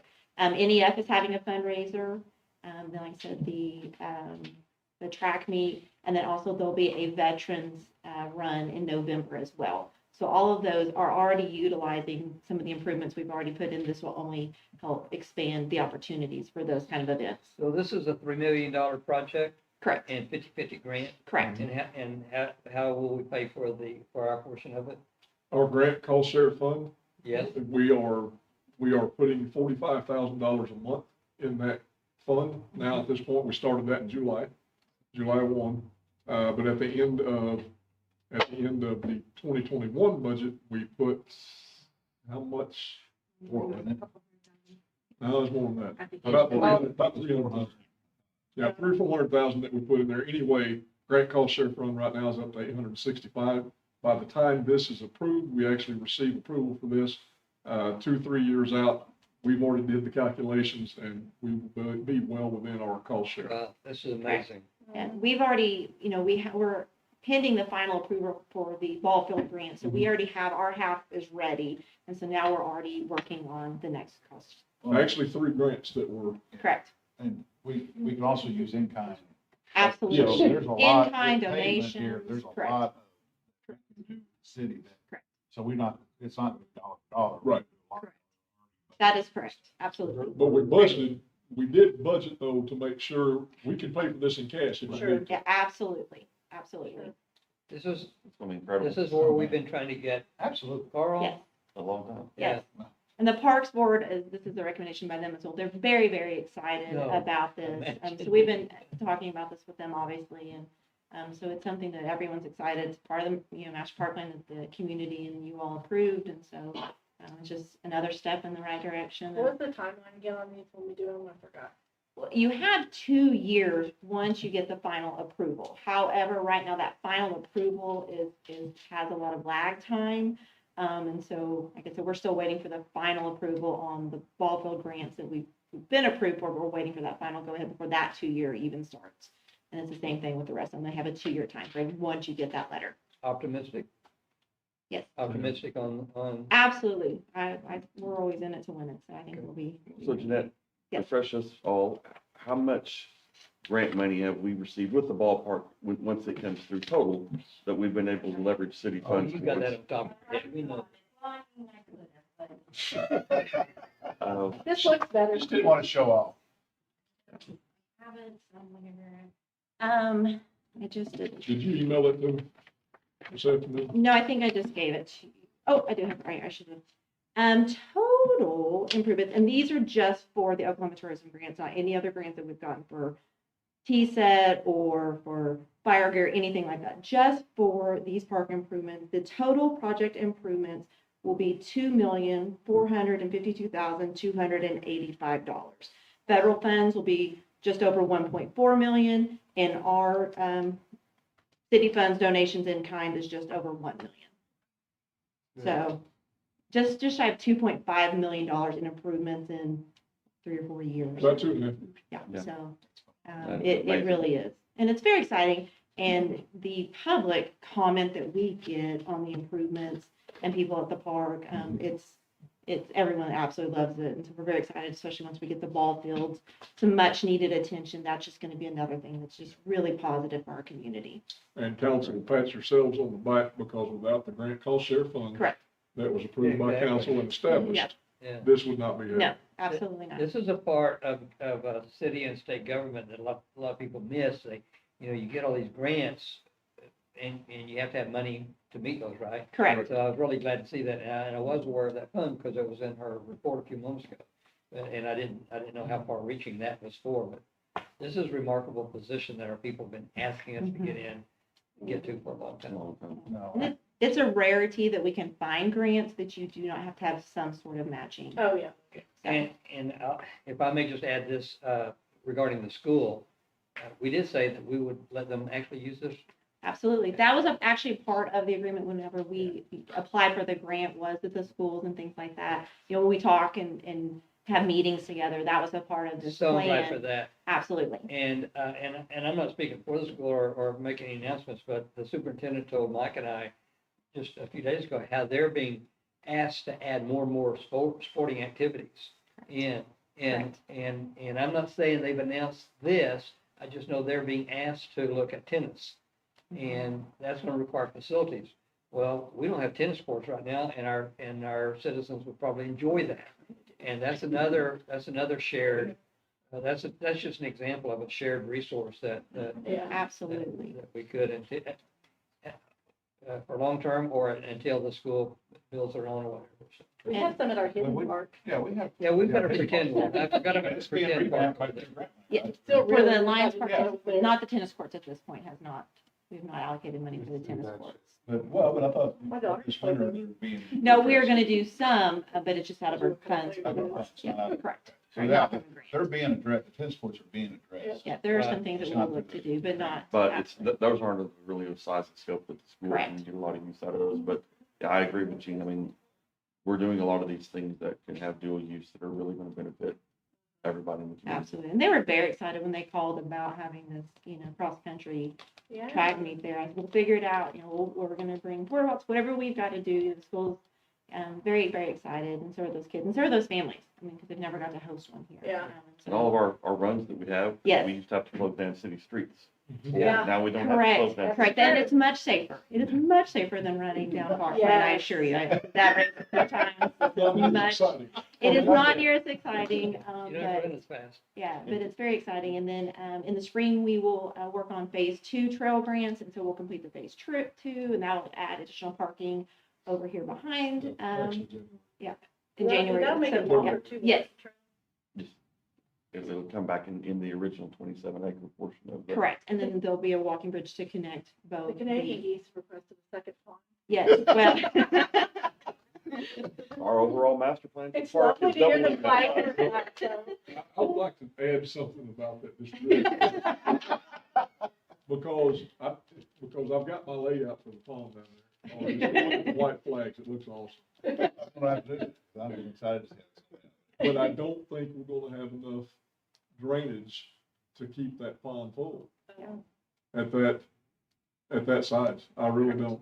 Well, that's something the engineers take a look at. Yeah, Well, yeah, and I mean, Kenny and I have talked about that to some degree. what's the possibility of drilling a deep well that, You can bring water from I mean, Eunice. seriously, have a well. Yeah. From the unit. Digging a well.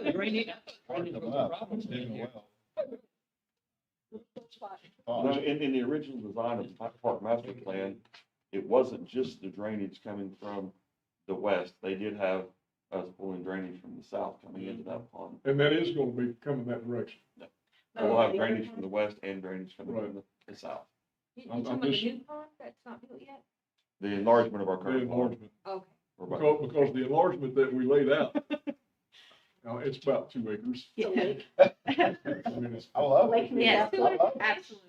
huh? We're still gonna have fish, Oh, right? Yes, absolutely. Absolutely, it's like a fish. We'll see how that goes as we get along with that Can't get process. the vote on it. We'll try to continue on a little bit, because we do have a long agenda this evening. Yeah. Yes. I do want to put quick, Jen, I do want to applaud you. I know a lot of this has been your vision, you've driven it, and I appreciate your dedication to it. Amen. You're here. We have a lot of amazing people that work tirelessly, and we're very thankful that we even have the opportunity to get these grants, and just be able to make these improvements that our community has desired for so long. And, you know, those fishing tournaments and these runs, and these are the things we've dreamed of. That splash pad, we smile every time that bucket goes. I mean, every Right. single time, every adult out there. So, you know, this has been years and years in the making, and it's just a privilege to be here and witness it. Absolutely. Thank you. Entertain a motion? I make a motion that we approve, resolution number 2021-07. Second, Motion second for approval of item number 11. Marcy White. Yes. Mike Fullerton. Yes. Tommy Clay. Yes. Gene Reed. yes, Carl Nell. Yes. Item number 12, discussion of possible action on adoption of public pond rules.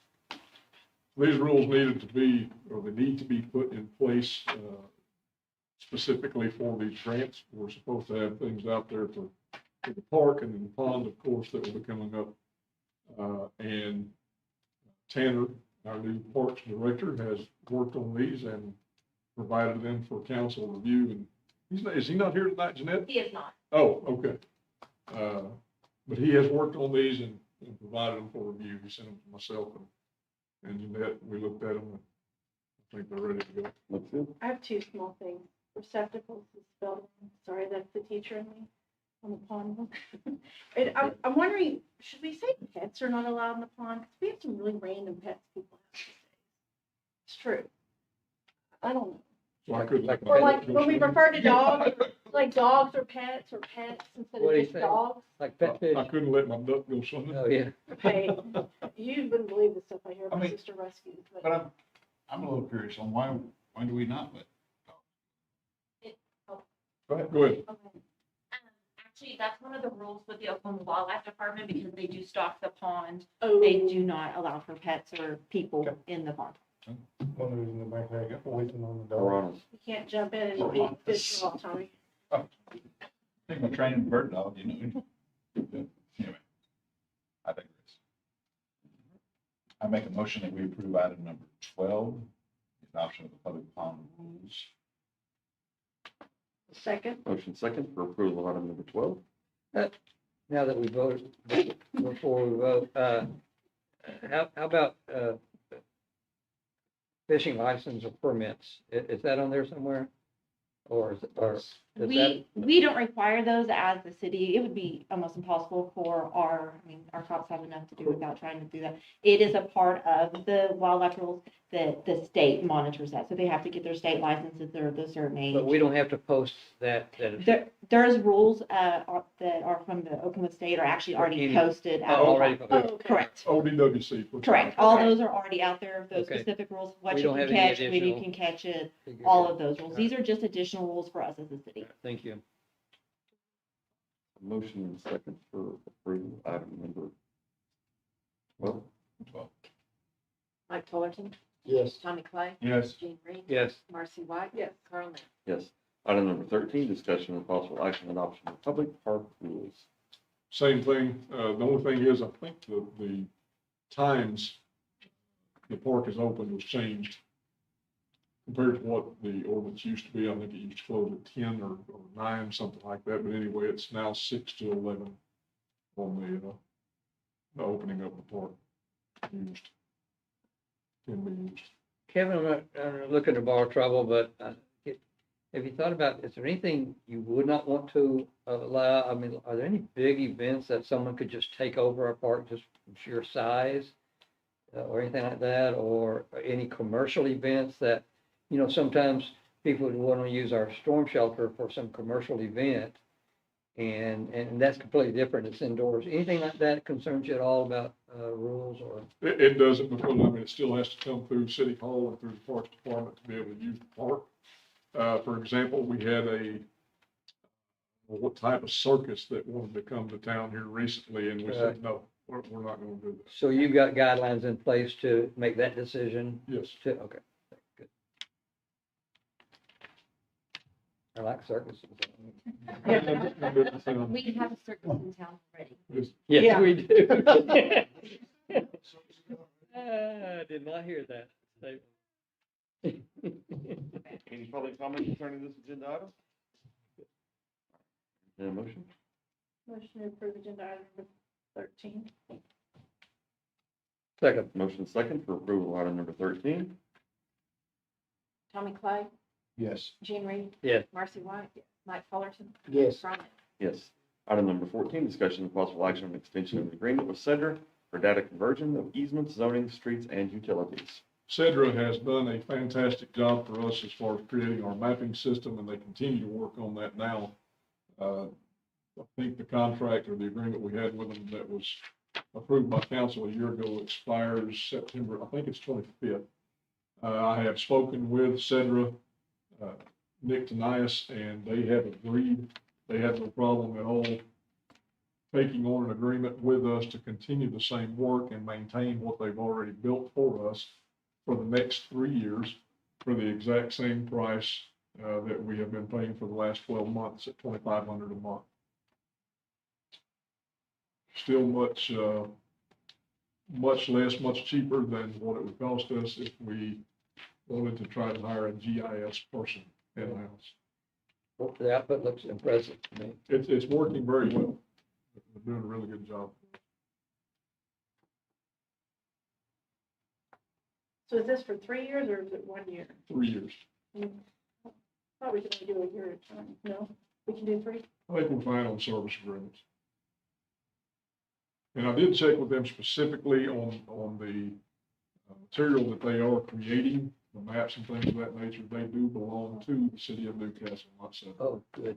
Oh, yeah. Yeah. That's good. Content does belong to Newcastle.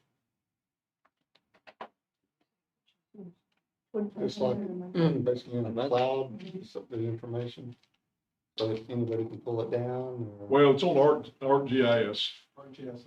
Yeah, online, where the public would be able to access. And it is actually set up where you can set up security, so we can allow people to access what we would like or not. Specifically.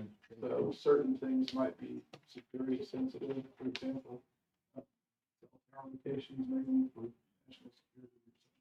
But, you know, Oh, yeah. I can't think of it. But like what, Yeah, water. yeah, they can get access to that You if they can need it. control what's publicly accessible.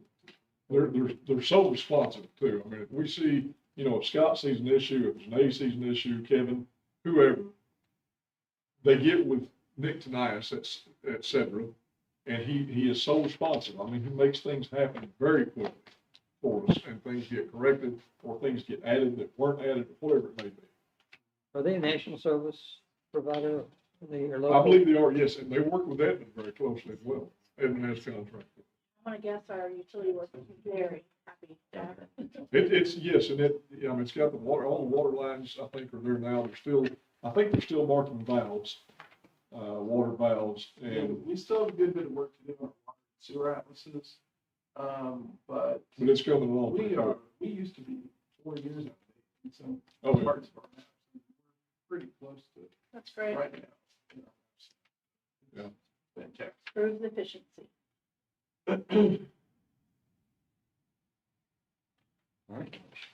Entertain a motion? I'll make a motion to approve item 15. I mean, 14, 14. excuse me, I beg your pardon, 14, Cedra. Gene's tired too. Second. Motion second for approval of item number 14. Gene Reed, Yes. Marcy White, Mike Fullerton. Yes. Tommy Clay. Yes. Ron Epps. Yes. Item number 15, discussion of possible action approval of quote and authorization to purchase a new 2022 Ford F-350 with dump bed for the street department. Street department has been using, I believe it's a 1986, old, I believe it's an old Ford milk truck, that they literally start with a shoestring right now. And as of right now, it's not even running. I mean, it's actually just been set to the side. But this truck was used primarily for small projects like cold patching and things of that nature on the roadways, and now they don't have anything at all to do this type of work. We actually now have a maintenance crew separate from a construction crew, and the street superintendent has told me they are making tremendous headway on these smaller projects around the city that need to be done. I think he's got four crew members on there, but we need to get them some equipment to be able to do the work that they are, or continue to do the work that they're doing. This truck and dump bed, I believe, was close to, or right at 57,000 on state contract, state bid, and I believe John had told me this is in stock. And that's a new 350 for 36,000, just, or 38, just for the truck. I mean, Correct. I mean, for the truck, that seems like a pretty good price. That's a very good price. State contract, Yes. I think it's gonna be awesome. I love what we're doing with the police vehicles, the different, just the public works vehicles that I've seen going around. I mean, the image is great. We see. So I think it's awesome. Anything else? Make a motion to approve item number 15 for the 2022 Ford F-350 with dump bed. Second. Motion second for approval of item number 15. Do we need to Marcy put a White? title on that? Is that good? Yes. Mike Fullerton, Yes. Tommy Clay, Yes. Gene Reed. Yes. Carl Nell. Yes. Item number 16, discussion of possible action approval of quote and authorization to purchase a new 2021 Caterpillar Model 303.5 hydraulic mini excavator for the street department. Once again, this is a piece of equipment that is needed in the street department. But specifically, this one will be used for cleaning out ditches. It will come with a 47-inch shovel bucket as well as an 18-inch just regular big bucket. I did talk to the street superintendent because over the past years, well, 10 years going back, they had talked about wanting or needing a Gradle that is actually a truck with the shovel on top, and they reach out and they're able to scoop it. Well, street superintendent says that this piece of equipment here can do the exact same thing, except that it's much easier to go through the neighborhoods to do the ditch lines, in some of these neighborhoods we have, rather than trying to get a big truck in there and do the same type of work. And this one can be used for other types of projects as well, smaller projects. So he's pretty sold on this, thinks that this will be a good piece of equipment to handle those types of projects. And again, the maintenance crew will be able to take care of those for us. Is the excavator with the bucket and arm, or just there? Yep. Yep. Where did I see that? I just happened to turn it to. It's in further the, below. it's in toward the bottom of the agenda packet. That's it. And don't think even if they say we get to ride whatever we help buy, forget it. They won't They won't let you. They'll tell you yes. There's still a steamroller out there somewhere that I've never been. I make a motion that we approve item 16, purchase of the 2021 Caterpillar model mini excavator, street department. Second. Motion second for approval of item number 16. Mike Fullerton, Yes. Tommy Clay, Yes. Gene Reed, Yes. Marcy White. Yes. Carl Nell. Yes. Item number 17, discussion and possible action on approval of asphalt overlay project on Southeast 24th Street between Portland Avenue and May Avenue, and authorization to go out to bid for contractor, labor, and equipment. This is a road that was not put on the budget for this year because of easement. However, the roadway down there, the pavement is getting in such dire shape that something needs to be done. Now, we do have a lot of easement down through there, but we were waiting on one specific trustee of property down there, and it was the Batch property. We still have not heard back from him. He had responded back in, I believe it was February or March, but with his business as an accountant and doing CPA work and things of that nature, he said, I just don't have time to mess with this right now. And he's never called us back. I need to contact him. But we need to go ahead and move forward with this, what we can, as far as the easements that we have and get the width that we have down there, and do some overlay. There is funding available to do these projects, that really doesn't require a whole lot of ditch work or anything like that. Maybe a little bit of cold patching or blade patching down through there, and then have a company come in and do the asphalt work, do the overlays. So we're gonna try to look at some of these projects like this here over the next, this budget year, the next few months. And whatever that we can get done through this kind of process, we'll be bringing that to council as well for approval. Before it gets cold, or after, I'm sorry? before it gets cold? Well, hopefully one more before then. We may have to latch on to some of these during the spring.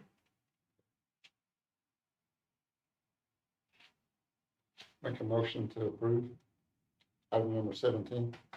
Second. Motion second for approval of item number 17.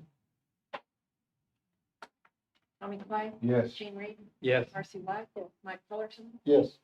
Carl Nell. Yes. Item number 18, acknowledging the steering committee members for comprehensive plan development. Item number 18A, technical advisory committee. So we contacted, of course, as our meeting that we had with Guernsey here, just, I believe it was a couple of weeks ago, on the comp plan kickoff meeting. They, of course, they have advised us that we need a technical advisory committee and a citizen advisory committee. Myself, Janae, Jeanette, all of us sat down with each other and began talking about different names and, prospects for these different committees.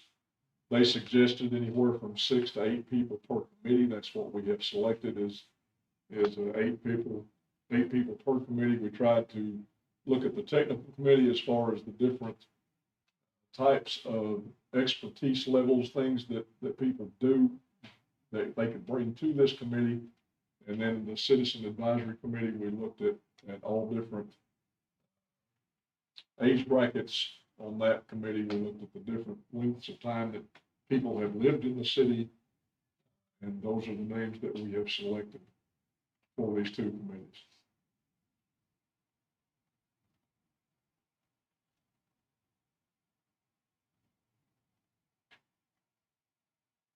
Looks to me like a very good group. And as we go through the process on this group isn't going to develop the plan. There will be multiple public meetings. This is just kind of some overall high-level guidance that will be given working with the group that's doing our plan. So everybody in the city will have an opportunity, should they desire to come and express their opinion and help us develop this plan. Will they facilitate meetings of each of these 2 groups? They will. They facilitate. Yes.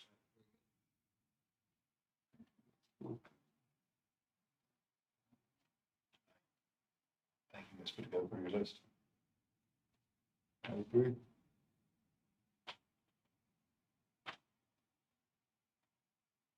All right.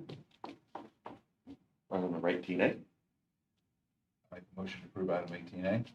I'll second. Well, it's basically acknowledgement. It says. Oh, that's an Yeah, acknowledgement it's not approval. Oh, to acknowledge. We acknowledge. got it. Do we need a motion on that? I don't think. we do. Okay. And item 18B, Citizen Advisory Committee. Council acknowledges that. And item number 19, discussion possible action, adoption of resolution number 2021-08, approving amendments dated June 24, 2021. The agreement creating the 911 Association Central Local Governments 911 ACOG. This is just our normal 911 stuff. Correct. Would you Yes, go? Mr. Reed had. I thought we'd already covered that. We just did the percentage or 3%. No, well, we did something with 911. Yep. But, and I thought it was this, so, they'll be glad to get this. This is really just, some, well, you weren't at the last one. You finally missed one, but, Mike has been very faithful to both of these for ACOG. But it's just reorganizing or updating the, How the vote process? The agreement. the agreement, creating the government, creating ACOG. So anyway, Do we need to adopt it? All the cities are adopting it, so I don't think there's any significant concerns at all, any concerns at all. So I'll make a motion. Any discussion or questions on it? I'll make a motion to approve item 19. Motion second for approval of item number 19.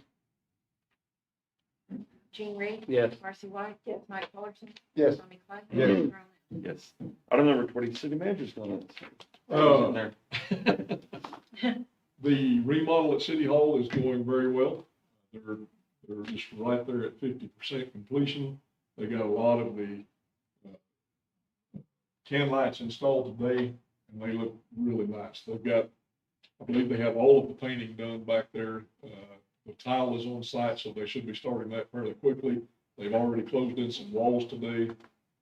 So it's not going to be long. They were pushing for October 1st to be done with this thing. I think they can make it. I don't think it's going to be a problem. Unless something just crazy happens, but they're doing a really good job back there, and it looks nice. And Janae's ready to get back there so she can hide, and I can't find it. How about the hole that they were supposed to cut from their window that was questionable? They've already got it marked out. They are going to cut it. There'll be another window on the front of the building. They're looking out the planning reception. So it'll be a nice area, and you know, right now we're looking pretty good. We're still trying to get an engineer. We have not had much luck at all. We've interviewed a couple of people, but we're still working on it. We've advertised now with some different entities to try to attract some applications. Still have a couple of more positions that we would like to fill. They're not near as pressing as an engineer. We'd really like to get an engineer in-house to help with some of these smaller projects. But we're working on it. We'll get there as quick as we possibly can. I think everything's going great. Right now, we're kind of we're dealing with some COVID issues with employees. I won't get into too deep with that, but we're trying to figure out how to shift and shuffle and do it all over again, just like we did last year. So, it'll be fun. All right, thanks, sir. And see, that's going to be item number 21, council member comments. One quick. I might suggest, and there may be a reason for it to tell me if it's not, but people are really wishing that the splash pad stayed open longer. Yeah, so, I mean, I think and I don't know, you can tell me what the reasons behind it, because there always are, but I've seen several people comment. Well, I primed the city manager a little bit for this because we had a conversation in depth on it. And, No, it's okay, there may be reasons, that's fine. Okay, so last year, we closed this thing, I believe it was September 15th. It was a week later than what we did this year. I mean, it's cool. I mean, it was cool back then, probably too. Yeah, well, it was. But checked with the water department, our lovely clerk over there. This year, we have averaged 24 million gallons a month usage at that splash pad, 710,000 gallons per day, at a cost of about $80,400 a month to run that splash pad. That's just water. That's not electric. is that our bulk rate? That's our Oklahoma City. At our Yes. bulk rate. So, you know, most cities around the metro, they close down pools, they close down splash pads, they begin to drain things, whatever. You know, some of them may keep a splash pad open. And I've been watching this. I've watched as school has started, August 10th, and I have been watching how the usage was tapering off out there. And for a solid week after school had started back up, there was not a single child on the splash pad Monday through Friday. Now, they come in in the evening, or they come in on the weekend, but it just dwindled to nothing. It looked like a ghost town out there. Yeah. So that's when one of our department head meetings, we were talking about it, and I told Bill at that time, and his people that take care of this, and Tanner, day after Labor Day, You know, and this was in an August, personnel meeting. I said, day after Labor Day, we're gonna follow suit and let's go ahead and shut it down. Now, I'm open to whatever, but that was my call on that, and That's that's a what I lot. did. I mean, that's, what is it? I don't know what it looks like to shut it down, because now they just turn off. Like, what if we did it Saturday and Sundays through September and then turned it off? No, well, I I mean, don't know. you can't shut it down and then turn it back on. Okay, that's I what, mean, okay, that's what I'm. Yeah, it's because it's drained. They drain everything out. They have to take the bucket of, little plug out of it, make sure it stays drained through the winter. Gotcha. I mean, they winterize it, basically. Well, I mean, that's a winterization process. Yeah. But Okay, is well, there, that makes sense. I mean, is there a process that you can, barring freezing weather coming through, that we could have just a shutdown process? We don't do full-blown winterization. Is it not? Wait, and do winterization after. Just leave it open for weekends, Yeah. maybe through the month of September, and And then then shut it down. That's, I mean, I mean, I just didn't. trying to think. Or of above different 90, anything above 90 degrees. Well, Yeah, that leaves There it could be arbitrary, not All predictable. though. things come to the end sometime. They do. And if you go another week, they'll wish you another week. And next year may be cool anyway, but I would have to yield to the city manager on this one and say, Well, I mean, and I don't know who all got calls and how many calls or whatever, but if you base it off of social media, there was a handful of people, you know, why ain't this still open? But there was about 75 that, yeah, it's great, you know, it's shut down. Somebody planned a birthday party without.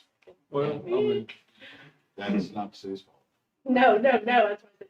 and it No, does, not and at all. quite honestly, I mean, I think that would kind of put a little bit of, pressure on our staff to try to keep that thing open just for weekends.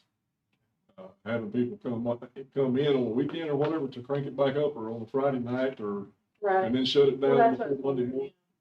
Doesn't make any sense to me. Well, I mean, if we do that, I would say Friday before they leave.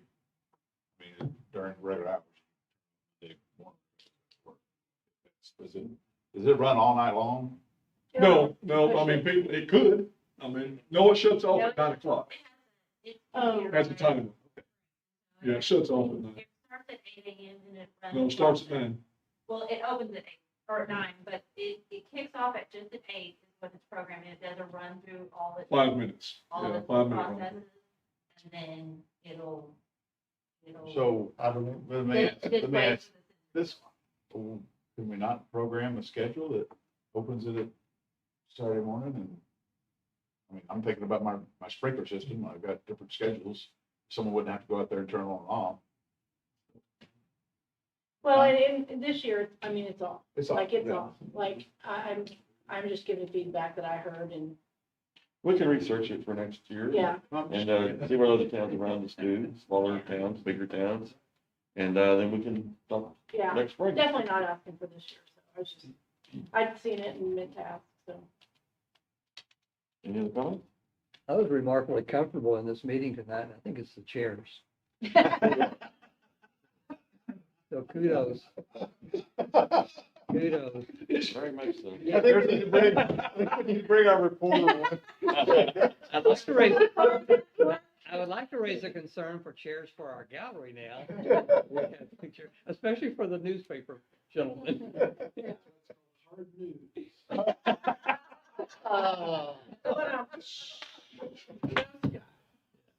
We have been sitting on insufficient chairs in this panel for a while, and we were glad to get new ones, so. New hot seat. And I think we have plans of making things better for our gallery. When, but We're coming along. Right after the remodel. that's a remodel. Are we planning on? She hates it when I say it on. But that's good, yeah. Are we doing a remodel in here? Yes. Yeah, this will all be taken out. We'll build like we was talking about before, the quarter moon, whatever you want to call that. And then we've already got a price, at least one price on all of the, technology that would be put in here.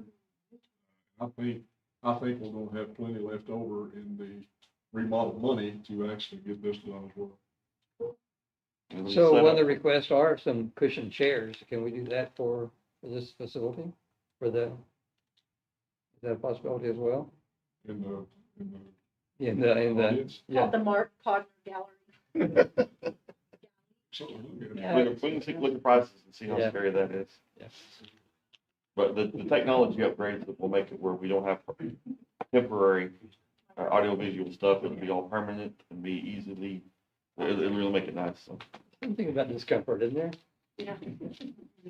All I have to say is if you're not excited about the parks, I think there's something wrong with you, because Miss in the boat. I drive by that all the time in the evenings, and, you know, or mornings, people are walking, people are fishing, it's amazing.